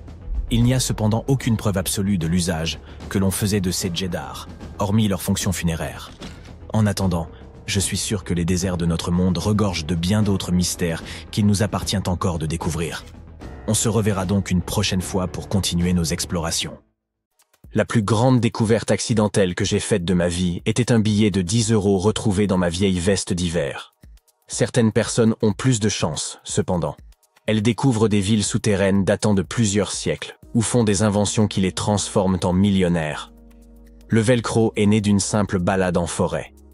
Les cornflakes de Kellogg's ont été inspirés par une dent cassée, et la pâte Play-Doh a sauvé un empire commercial de la faillite par pur hasard. En 1998, l'ingénieur électricien John Williams a fait une étrange découverte qui ressemblait à une prise électrique émergeant du sol. En creusant autour, il a remarqué qu'elle était encastrée dans un petit rocher. Cette découverte a eu lieu dans une zone rurale d'Amérique du Nord, loin de toute zone urbaine ou industrielle, de tout aéroport et de toute installation électrique. Cette pièce électronique encastrée dans un solide bloc de granit a été baptisée Enigmalith et est évaluée à 500 000 $. Certains scientifiques sont sceptiques quant à son authenticité, la considérant plus comme un canular qu'un artefact laissé par des visiteurs extraterrestres, comme le soutient Williams. Toutefois, le découvreur de cette roche est déterminé à prouver qu'il s'agit bien d'un vestige technologique, peut-être même d'une vraie prise. Si ce n'est pas un canular, cette petite découverte pourrait constituer une preuve que les humains, ou une autre civilisation du passé, étaient bien plus avancés que nous ne l'avions imaginé. Ils auraient ainsi pu trouver un moyen d'acheminer l'électricité bien avant les humains du 19e siècle. Williams a invité les scientifiques à examiner sa découverte sans endommager la roche pour déterminer sa véritable nature, mais personne ne s'est porté volontaire. Williams a consulté un ingénieur et un géologue, qui ont tous deux confirmé qu'il n'y avait aucune trace de colle sur le composant électronique. Il n'a pas non plus été soudé, ce qui indique qu'il est aussi vieux que la roche elle-même, datée d'environ 100 000 ans selon une analyse géologique. Le docteur John Kellogg avait une philosophie axée sur un mode de vie biologique, comprenant de l'exercice régulier, des massages, beaucoup d'eau, l'abandon des mauvaises habitudes, peu de caféine et pas du tout de viande. À la fin du 19e siècle, il a pris la direction d'un institut de santé dans le Michigan. Il a un jour concocté un mélange de farine, d'avoine et de semoule de maïs. Convaincu que la cuisson des grains entiers à haute température les rendrait plus digestes et plus sains, il a cuit le mélange 2 fois. Initialement, il en avait fait des biscuits, mais un patient s'est cassé les dents dessus. Ensuite, il a décidé de les briser en petits morceaux. il est difficile de déterminer exactement comment les cornflakes de Kellogg's sont nés, car il existe de nombreuses versions de l'histoire. La femme de Kellogg, Ella, ainsi que son frère Will, prétendent tous deux avoir joué un rôle dans la création des fameux flocons, tout comme plusieurs autres membres de la famille et du personnel de l'établissement. La légende de la compagnie voudrait qu'un jour de 1898, de la pâte de céréales à base de blé ait été laissée de côté trop longtemps, fermentant au cours du processus. Lorsqu'elle a été finement étalée, la pâte légèrement moisie s'est transformée en ces parfaits, grands et fins flocons qui sont devenus croustillants et délicieux au four. Au fil des années, Will Kellogg a continué à modifier la recette et a réalisé que le maïs, et non le blé, produisait des flocons encore plus croustillants et savoureux. Sa marque, Kellogg's Corn Flakes, est devenue une entreprise à plusieurs milliards de dollars. Un jour, l'ingénieur suisse Georges de Mestral est allé se promener avec son chien et est revenu avec un concept qui s'avérerait plus tard révolutionnaire. En rentrant de forêt, de Mestral a remarqué que son pantalon et la fourrure de son chien étaient couverts des petites pointes de xanthium. Il a examiné les barbes sous un microscope et a remarqué qu'elles s'apparentaient à de minuscules crochets qui se fixaient aux boucles des vêtements et de la fourrure. Déterminé à reproduire cette technologie naturelle, il a entrepris de concevoir un système d'attache extrêmement solide, aux multiples applications pratiques. Après plusieurs années de recherche et d'expérimentation avec différents matériaux, il a finalement opté pour le nylon. De plus, il a dû mettre au point un métier à tisser spécial capable de tisser des fibres dans les bonnes tailles, formes et densités. Après 14 années de travail acharné, de Mestral a finalement présenté au monde le velcro, dérivé des mots velours et crochet. Bien qu'il ait espéré que son invention remplacerait les fermetures éclairs, l'industrie de la mode l'a initialement perçue comme bas de gamme et peu attrayante. La NASA a toutefois reconnu son potentiel et commencé à l'utiliser dans les combinaisons spatiales et les casques des astronautes dans les années 1960. Aujourd'hui, le velcro est omniprésent, avec une multitude d'applications, des chaussures aux jouets en passant par les coussins des sièges d'avion. Jusqu'au milieu du XXe siècle, le chauffage au charbon était la norme dans la plupart des foyers, laissant de la suie qui s'incrustait partout dans la maison, en particulier sur les papiers peints. Kuttol Products était le principal fournisseur de nettoyants pour papier peint de l'époque. Cependant, dans les années 1950, de plus en plus de gens ont adopté le gaz, le pétrole et l'électricité comme source de chauffage, ce qui a largement résolu le problème de toute cette suie. Le propriétaire de Kuttol Products essayait désespérément de sauver son entreprise. Pendant ce temps, sa belle-sœur, qui était institutrice en maternelle, a lu qu'un nettoyant pour papier peint pouvait être utilisé pour fabriquer des décorations. La pâte à modeler traditionnelle était trop difficile à manipuler pour ses élèves. C'est ainsi qu'elle a décidé d'expérimenter avec ce matériau. Et ça a très bien fonctionné. Elle a partagé sa découverte avec ses proches et a proposé un nom pour ce nouveau produit. Play-Doh. Avec la société Kuttol au bord de la faillite, c'était l'opportunité idéale pour une reconversion. Rapidement, des grands magasins comme Macy's et Marshall Field ont montré de l'intérêt pour ce nouveau jouet et ont commencé à le distribuer. Au début, la Play-Doh n'existait qu'en blanc, mais elle a rapidement été déclinée en rouge, bleu et jaune. Ils ont apporté plusieurs modifications à la recette originale, mais la composition de base reste largement la même que celle utilisée pour nettoyer le papier peint. Une légende urbaine affirme que si vous prenez toute la pâte à modeler Play-Doh jamais produite et la faites passer dans leur machine, vous obtiendrez un serpent assez long pour enrouler la planète 300 fois. Un Turc rénovait sa maison lorsqu'il a abattu une cloison de sa cave à coups de masse. À sa grande surprise, il a découvert un tunnel caché derrière le mur, qui conduisait à une ancienne ville souterraine. Ce tunnel conduisait vers d'autres passages, des salles et des chambres. Cela s'est avéré être un complexe souterrain entier de 18 étages, dépourvu d'habitants et depuis longtemps abandonné. C'était la cité de Derinkuyu, conçue il y a des milliers d'années pour accueillir jusqu'à 20 000 personnes. Quiconque l'a construite a fait preuve d'une grande maîtrise, car creuser des tunnels dans cette roche tendre présente des risques d'effondrement considérables. Aucun des étages de Derinkuyu ne s'est jamais effondré. La ville était équipée d'un système de ventilation sophistiqué, comprenant plus de 15 000 puits d'aération. Les niveaux supérieurs bénéficièrent de la meilleure ventilation et étaient réservés aux chambres et aux espaces de vie.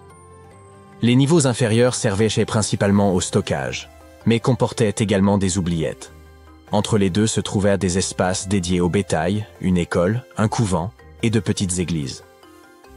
John Martin, un professeur de sylviculture, se promenait une nuit dans une forêt du Wisconsin.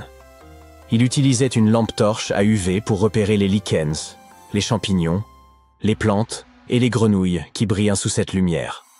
Soudain, il a entendu un écureuil volant couiner près d'une mangeoire à oiseaux. Il a braqué sa lampe torche sur l'animal. Supposons qu'une autre espèce, humanoïde ou delphinoïde, ait pu exister il y a des millions d'années. Comment retrouver sa trace ? Dans un épisode de Doctor Who, il était question d'une civilisation industrielle non humaine ayant existé sur Terre bien avant nous. Ces reptiles, appelés siluriens, furent contraints de s'enfoncer dans les profondeurs de la Terre à la suite d'une hausse catastrophique des températures. Ils y survécurent pendant des siècles.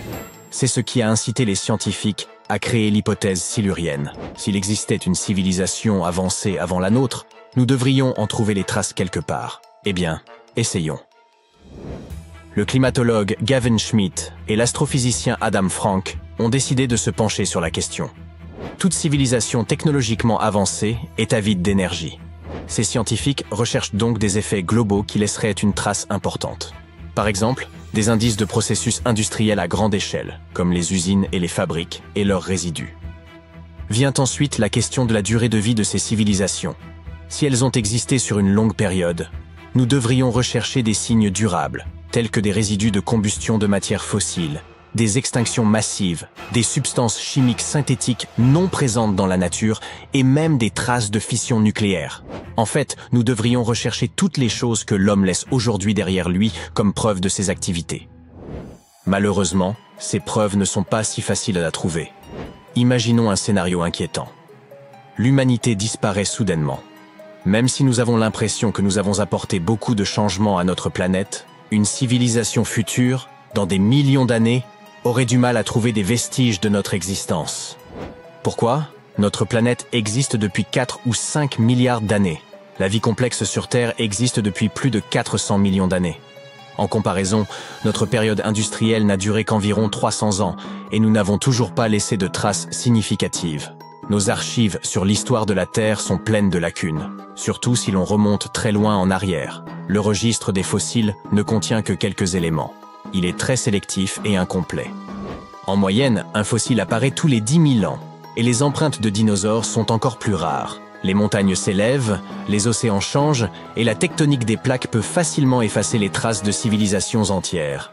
Après quelques millions d'années, il y a de fortes chances que tout signe physique d'une civilisation ait disparu. Pour trouver au moins quelque chose, nous devons rechercher des éléments tels que des configurations sédimentaires anormales ou des taux isotopiques inhabituels. En outre, les fossiles se forment principalement dans l'eau, ce qui nous empêche de savoir quelle fut la destinée des créatures terrestres. Ainsi, même s'il existait il y a des millions d'années une société technologiquement avancée, et même si elle était beaucoup plus avancée que la nôtre, nous aurions beaucoup de mal à trouver des indices de son activité. Frank et Schmidt tentent de comprendre comment nous pourrions espérer en repérer les traces. La découverte de véritables villes serait la preuve ultime de l'existence d'une civilisation de type silurien sur Terre. Mais Adam Frank n'est pas très optimiste. Même aujourd'hui, nos villes représentent moins de 3% de la surface du globe.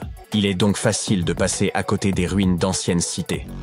La survie d'une ville sur des dizaines de millions d'années dépend du niveau d'affaissement de la terre qui l'entoure. Elle peut soit se retrouver enfermée dans la roche, soit se voir érodée par la pluie et le vent. Ainsi, des lieux tels que le quartier français de la Nouvelle-Orléans ont plus de chances de figurer dans les archives géologiques que par exemple le quartier de Haight-Ashbury à San Francisco.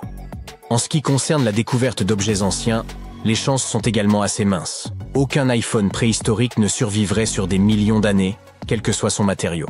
Trouver des restes fossilisés est peut-être un peu plus probable, mais cela reste problématique. Étant donné que l'homme moderne n'existe que depuis une centaine de milliers d'années, il est tout à fait possible que nous ne voyions tout simplement pas les traces d'une espèce plus ancienne et plus avancée. Mais tout n'est pas sans espoir. Nous pourrions tomber sur ces traces dans les roches. Notre époque chaotique actuelle pourrait laisser une marque dans l'histoire géologique de la Terre. D'autant plus que nous sommes en train de vivre un PETM 2.0. J'y reviendrai dans un instant. Les chercheurs s'efforcent donc d'étudier les changements dans le cycle du carbone. Depuis le XVIIIe siècle, l'activité humaine génère une grande quantité de carbone fossile. Il en résulte une marque particulière dans le rapport isotopique du carbone, une sorte de signature qui montre la différence entre le carbone présent dans les êtres vivants, tels que les coquillages, et le carbone présent dans les roches volcaniques sans vie. Les scientifiques cherchent également à identifier des indices dans la disposition des sédiments. La présence de grands deltas côtiers peut signifier que des rivières artificielles furent autrefois creusées par les habitants d'une civilisation hypothétique. Des traces d'azote peuvent suggérer une agriculture à grande échelle, où l'on utilisait beaucoup d'engrais. Des pics de concentration de métaux dans les sédiments pourraient révéler la présence de rejets provenant d'industries lourdes. Bien entendu, une seule découverte de ce type ne nous apprendrait rien. Selon M. Schmitt, il convient de rechercher plusieurs signes à la fois. En l'absence d'artefacts incontestables, le caractère unique d'un événement ne peut être démontré que par une variété d'indices, et non pas par une série de changements liés à une cause unique. Dans leur quête d'indices de type silurien, les scientifiques ont même décidé d'examiner la Lune. Certains astronomes s'étonnent que personne ne se soit penché sur la question auparavant. Ils ont même plaisanté sur la possibilité que des dinosaures ayant pu construire des fusées et laisser des traces sur la Lune ou d'autres corps célestes. Ces astronomes pensent que les planètes semblables à la Terre ont tendance à effacer les traces de civilisation à leur surface. Ils explorent donc l'idée saugrenue que ces êtres hypothétiques y ont pu voyager dans l'espace.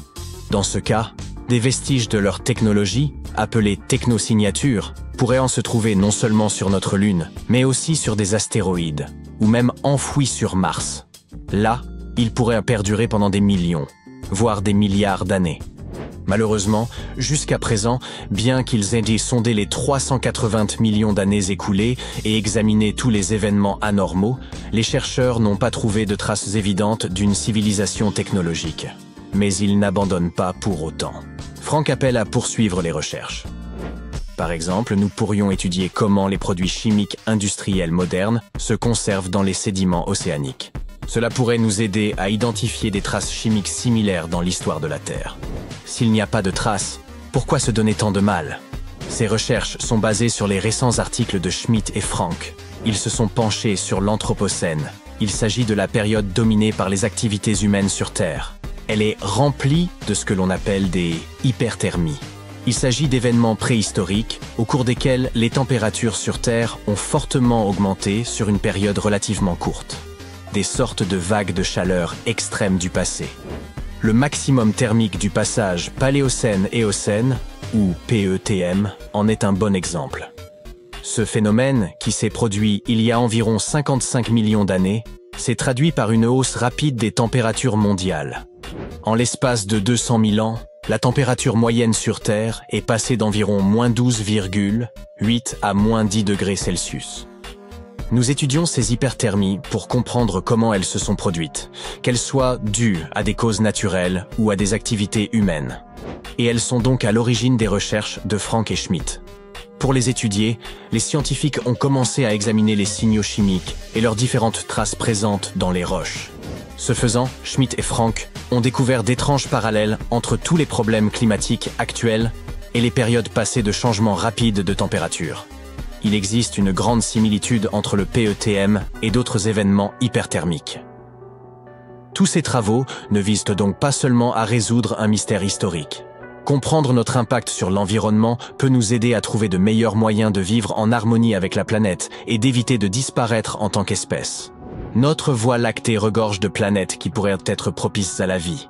Mais nous ne savons pas s'il existe d'autres civilisations. La Terre est le seul endroit que nous connaissons où vivent des êtres vivants. Il y a environ 200 ans, on se demandait s'il n'y avait pas une civilisation sur Mars. À l'époque, c'était une vraie question. Mais une fois que nos sondes spatiales nous ont envoyé des photos, nous avons constaté qu'il n'y avait aucune preuve de l'existence d'une civilisation extraterrestre, et nous sommes un peu passés à autre chose. Aujourd'hui, cette question n'est même plus considérée comme un sujet scientifique sérieux. Elle est même un peu ridicule. Mais personne n'a encore fixé de limite.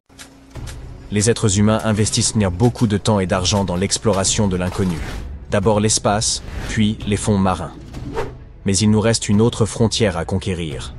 Les scientifiques l'appellent la frontière profonde. Je veux parler de l'endroit le plus profond que nous ayons atteint en chemin vers le noyau terrestre.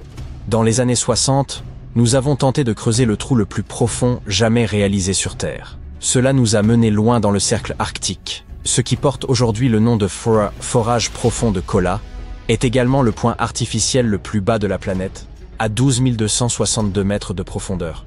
Il a fallu 20 ans pour creuser aussi profondément dans la croûte terrestre, et les chercheurs estiment que nous n'avons atteint qu'environ un tiers de la distance qui nous sépare du manteau. Voici comment se présente notre planète. Si la Terre était comme un oignon, la croûte terrestre est comme la peau épaisse de cet oignon. Cette partie ne fait que 40 km d'épaisseur.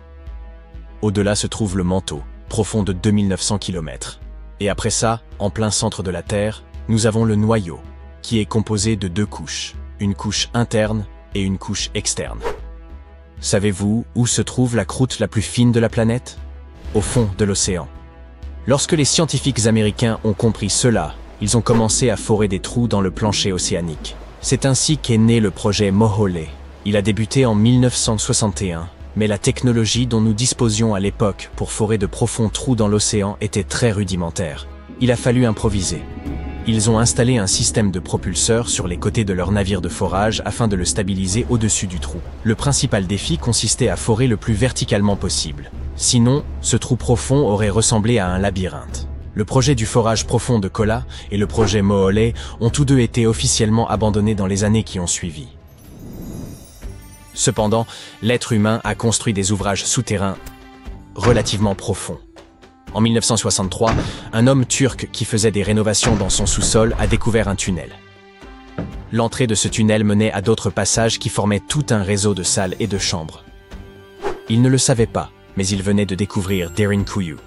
Cette ville disparue mesurait près de 18 étages ou 61 mètres de profondeur. Elle était suffisamment grande pour accueillir 20 000 personnes et se trouvait tout simplement sous la Cappadoce, en Turquie. La Cappadoce abrite des centaines d'habitations souterraines. 40 de ces villes souterraines ont au moins 2 étages. Cependant, aucune n'est aussi grande que Derinkuyu. Il n'existe pas beaucoup de récits historiques sur les origines de Derinkuyu. Certains pensent que la partie la plus ancienne du complexe a été creusée vers 2000 avant J.C. par les Hittites. Les Hittites étaient une civilisation indo-européenne. Ils furent l'une des premières grandes civilisations de l'âge du bronze en Asie occidentale. Les chercheurs pensent qu'ils ont construit cette ville souterraine pour se protéger des invasions. D'autres pensent que ce sont en fait les chrétiens qui ont construit cette ville au cours des premiers siècles de notre ère. Selon eux, elle aurait été construite pour protéger les habitants des variations de température extrêmes, chaleur intense en été et froid glacial en hiver.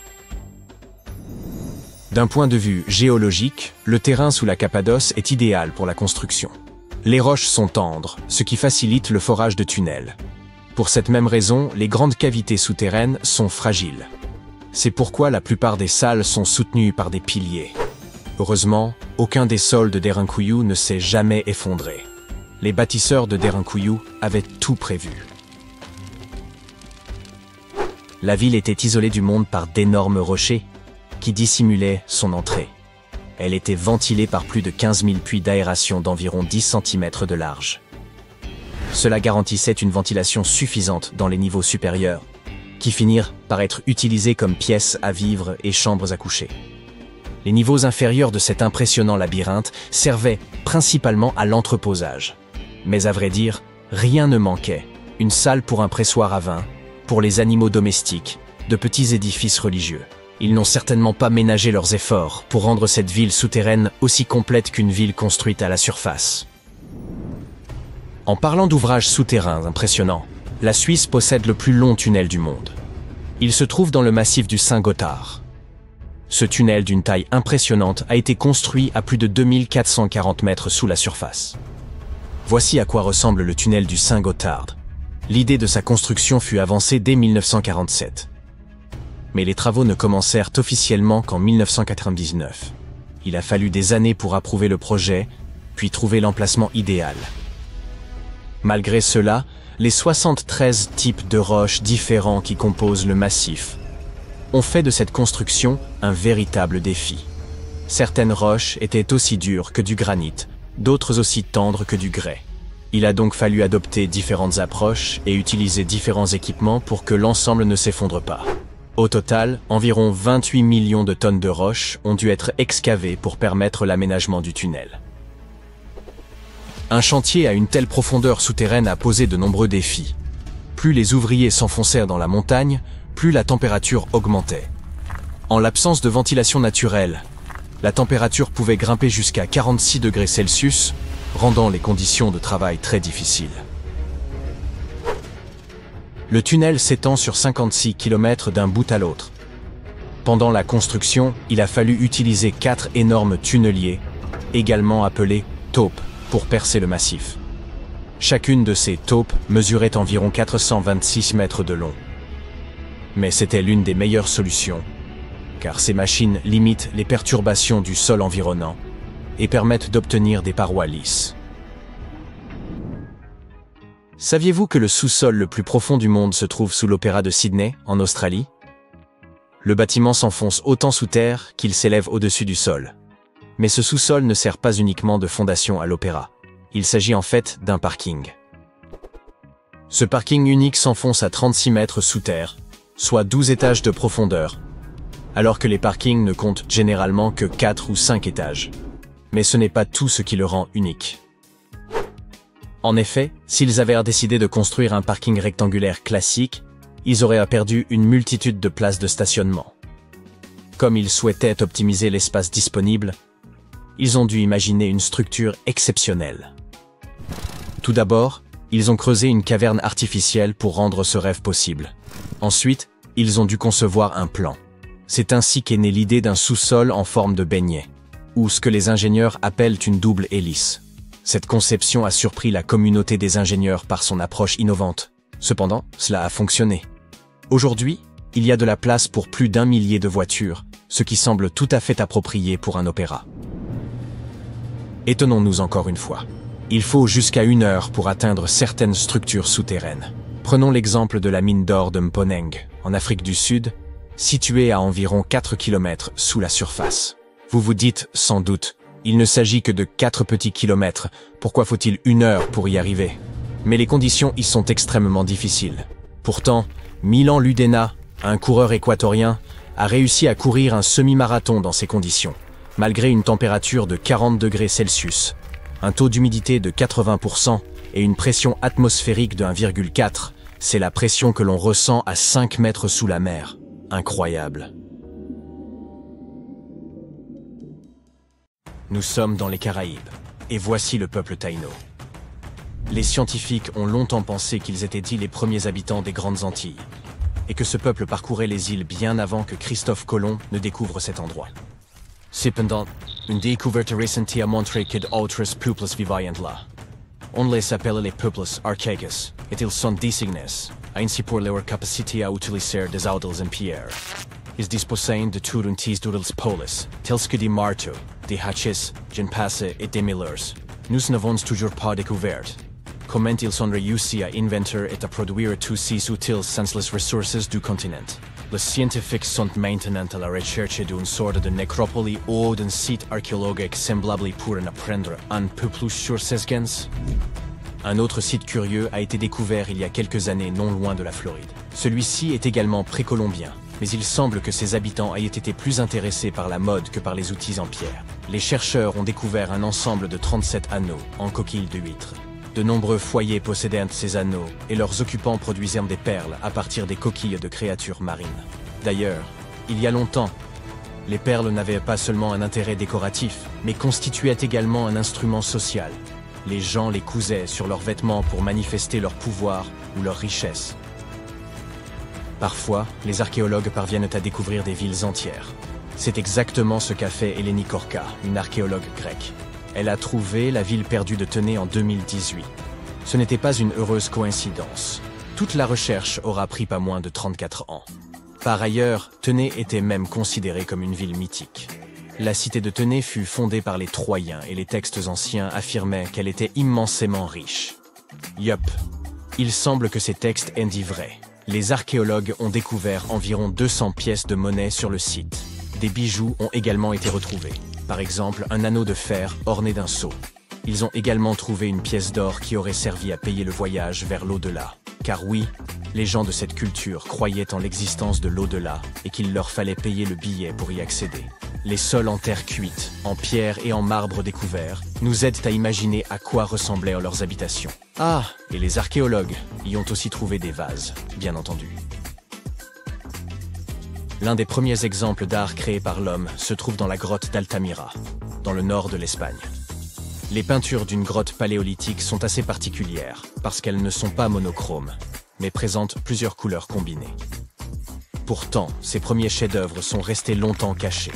Ils n'ont été découverts qu'en 1868 et cette grotte est aujourd'hui inscrite au patrimoine mondial de l'UNESCO.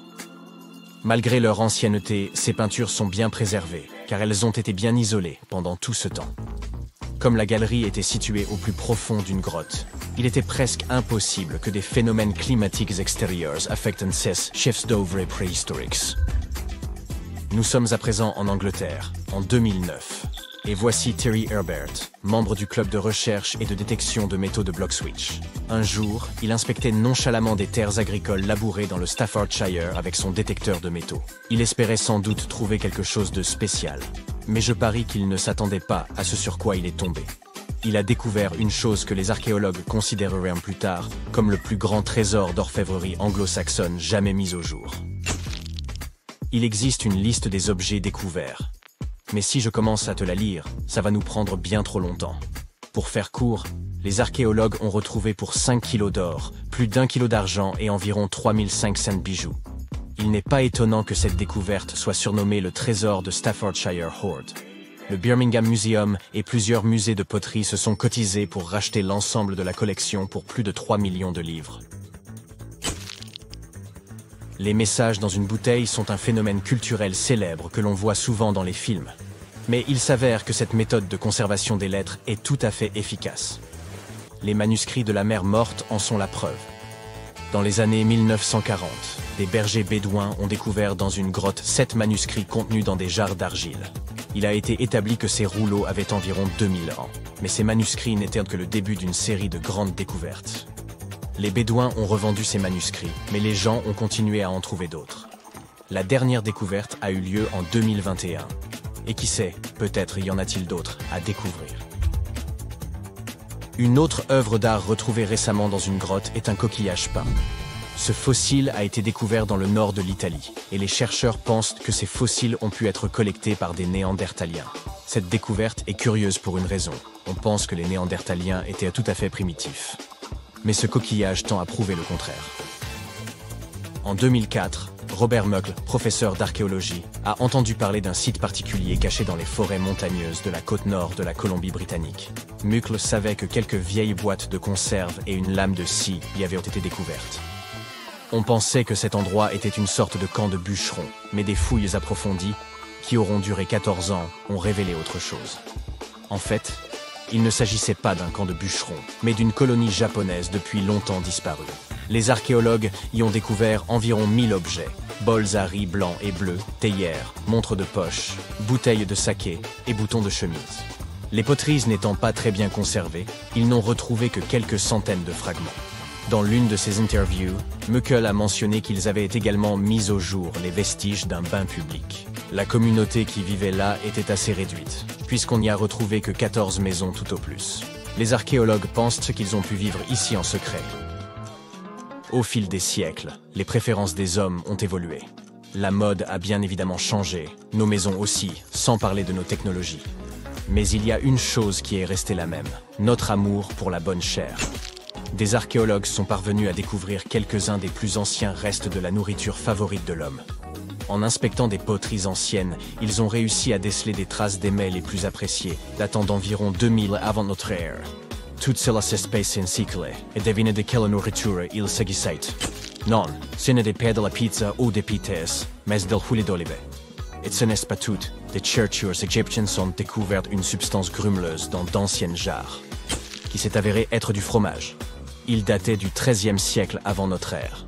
J'imagine que ça ne sentait pas la rose, puisque ce fromage est estimé à plus de 3000 ans et qu'il était infesté de bactéries. Fait intéressant, ce fromage devait être tout à fait exquis. Après l'avoir analysé, les scientifiques sont arrivés à la conclusion qu'il avait été conçu avec différents laitages. Ils avancent que les anciennes utilissaient un mélange de lait, de vache et de brebis ou de chèvre. Tu t'es probablement dit, bon, vous avez parlé de l'huile d'olive et du fromage, mais qu'en est-il du pain? Bien sûr, le pain est indissociable de la quasi-totalité des cultures, et différents peuples ont eu leur propre type de pain. Il existe d'ailleurs des preuves scientifiques que le pain a été l'un des premiers mets que l'homme a appris à cuisiner. Une équipe d'archéologues a retrouvé un pain vieux de plus de 400 000 ans, 14 400 pour être précis. Ce qui est étrange, c'est qu'à l'époque, les gens ne connaissaient pas l'agriculture. Ils n'étaient que des chasseurs-cueilleurs. Et techniquement, ce vieux pain précède l'âge de l'agriculture de 4000 ans. Eh oui, il y a encore beaucoup à apprendre sur l'ancien monde. Et voici le... Non, pas le soleil de la chanson des Beatles, mais voici l'info bonus. D'accord, il s'agit bien des Beatles. Je sais, il ne remonte pas à si longtemps. Le groupe a été formé en 1960. Mais toutes nos informations n'ont pas besoin de remonter à plusieurs milliers d'années pour être cool. En 1966, les Beatles ont interprété en direct leur chanson Paperback Writer lors de l'émission Top of the Pops. Pour une raison obscure, la BBC a négligé d'enregistrer la performance, et tous les fans étaient persuadés qu'elle était perdue à jamais. Sauf que non. Il s'est avéré que David Chandler, un fan du groupe, avait enregistré l'émission avec son propre équipement. Cet enregistrement a été longtemps oublié et a demeuré dans son grenier pendant plusieurs décennies. Il a enfin été redécouvert en 2019. Il faut admettre que c'est une trouvaille plutôt stylée.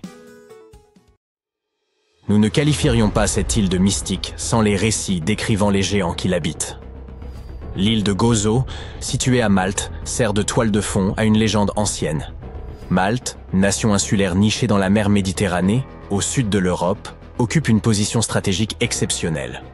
Au fil de son histoire, elle a été gouvernée par de nombreuses civilisations, parmi lesquelles les Phéniciens, les Grecs, les Romains et les Carthaginois. Par une nuit glaciale, il y a plusieurs millénaires, un fermier aperçut le ciel viré à l'orange, puis au rouge, avant d'entendre un bruit sourd retentir. Bien que le sol tremblât légèrement, il ne s'agissait pas d'un séisme. En scrutant la forêt, il distingua une silhouette colossale, plus haute que les arbres. Approchant avec précaution, il réalisa qu'il s'agissait d'une femme, une géante, qui se présenta sous le nom de Sansuna. Contrairement aux terribles géants décrits dans de nombreux récits, Sansuna ne nourrissait aucune intention de détruire l'humanité. Bien au contraire, elle se montrait bienveillante et généreuse. Elle révéla aux fermiers que son peuple pouvait aider à défendre leurs terres contre les envahisseurs. Les habitants furent intrigués par cette proposition, d'autant plus que, située sur une route commerciale stratégique, Malte était fréquemment la cible d'invasions. La légende raconte que Sansuna s'installa à Malte et ne tarda pas à se mettre à l'œuvre. Mais son travail ne consistait pas en de simples tâches. Elle transportait des monolithes gigantesques sur son épaule pour édifier un temple monumental appelé Gantija, signifiant la tour des géants. Elle accomplissait cet exploit tout en portant, sur l'autre épaule, son enfant, mi-humain, mi-géant. Selon certains récits, Sansuna se nourrissait exclusivement de haricots et de miel, bien que d'autres substituent le miel par de l'eau. Ce qui prête à sourire, c'est que Malte, malgré sa modeste taille, 10e plus petit pays au monde, aurait été la terre d'accueil de géants. Allez comprendre. Le temple évoquait un immense jeu de Tetris, certaines pierres atteignant le poids impressionnant de 20 éléphants. Ces blocs monolithiques sont si massifs que les spécialistes estiment qu'il aurait fallu la force conjointe de 50 hommes pour en soulever un seul.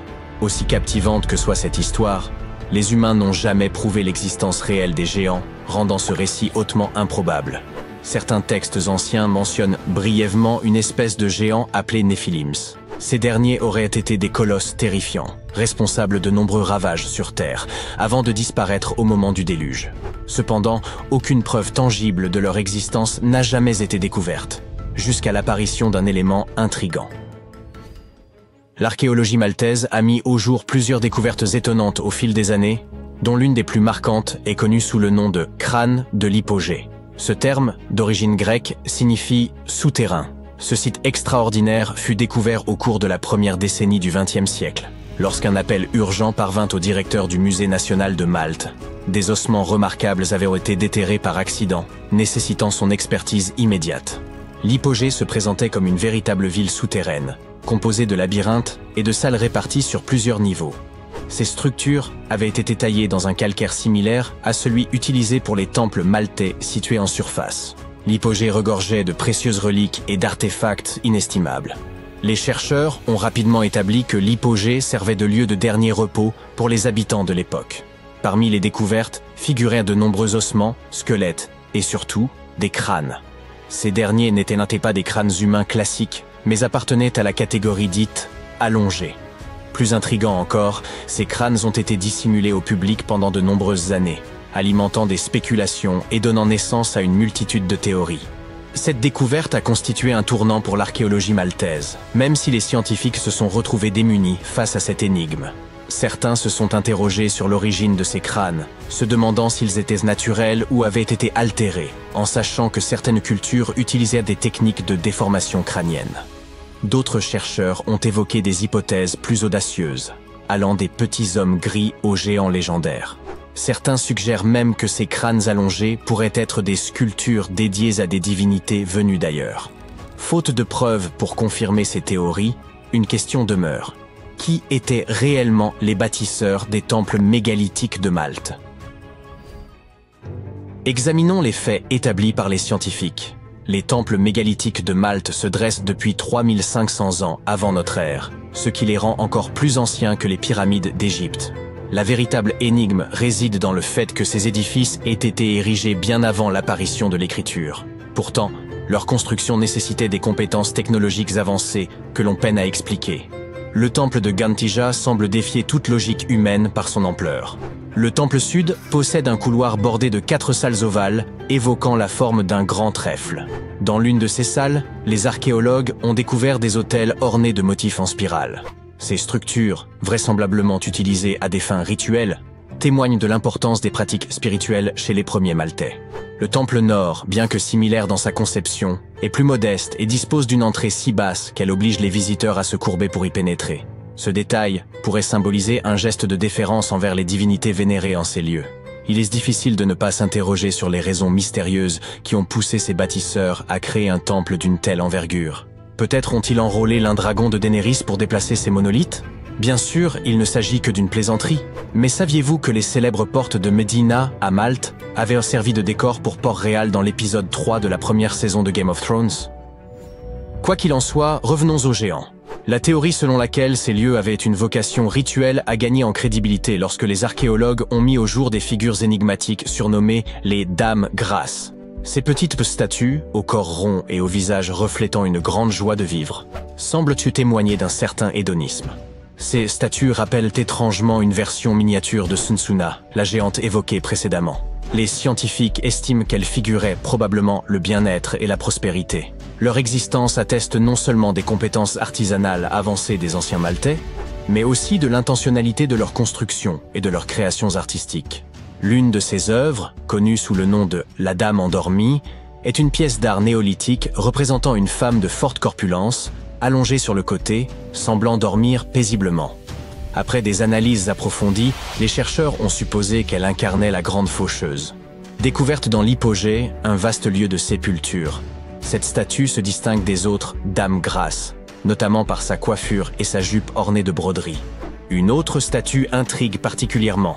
Elle représenterait une femme mesurant 2,50 m de hauteur, accompagnée d'un fragment du bord de sa jupe. Sa découverte, pour le moins inhabituelle, remonte à 1915, lorsqu'un agriculteur, gêné dans son travail par de larges blocs de pierre, invita le directeur du Musée national de Malte à venir les examiner. Pour certains, cette trouvaille constitue la preuve de l'existence de Sunsuna, tandis que d'autres restent sceptiques. Et ce n'est pas tout. L'endroit où cette statue gigantesque a été trouvée abritait l'un des sites archéologiques les plus impressionnants de Malte, les temples de Tarsien. Construits à partir de blocs de calcaire, certains mesurent dans 6 mètres de haut et pèsent environ 20 tonnes. En poursuivant ces fouilles, le directeur du musée, un certain Zamit, découvrit plusieurs sites similaires, tous composés de pierres mégalithiques. Ces structures attribué à des agriculteurs de l'âge de pierre ayant vécu sur une île isolée de la Méditerranée il y a des milliers d'années, défie toute logique. Il suffit d'observer les temples de Mnajdra. Ils pourraient y bien représenter le tout premier calendrier au monde. Lors des équinoxes, le soleil traverse directement l'entrée principale et éclaire l'axe central du temple. Quant au solstice, ils offrent deux variations remarquables. Pendant le solstice d'été, les rayons illuminent le bord du mégalithe, situé à gauche de l'entrée, tandis qu'en hiver, ils se déplacent vers la droite. C'est là une démonstration fascinante de précision astronomique. Et que dire des structures de Halte Arxien, déjà mentionnées. Ce complexe est considéré comme le plus ancien de tout Malte. Il a été édifié pour permettre des offrandes animales aux divinités. Une théorie confirmée par la découverte de nombreux ossements enfouis dans le sol. Les fouilles ont également révélé une riche collection de motifs en spirale, suggérant que les habitants utilisaient également cet espace pour des rituels religieux. Au total, Malte abrite 7 temples mégalithiques, chacun surpassant les autres en magnificence. Les archéologues poursuivent leurs recherches, espérant percer leur mystère, comme cela se fait encore pour les pyramides d'Égypte, les cités mayas disparues d'Amérique, ou d'autres sites énigmatiques à travers le monde.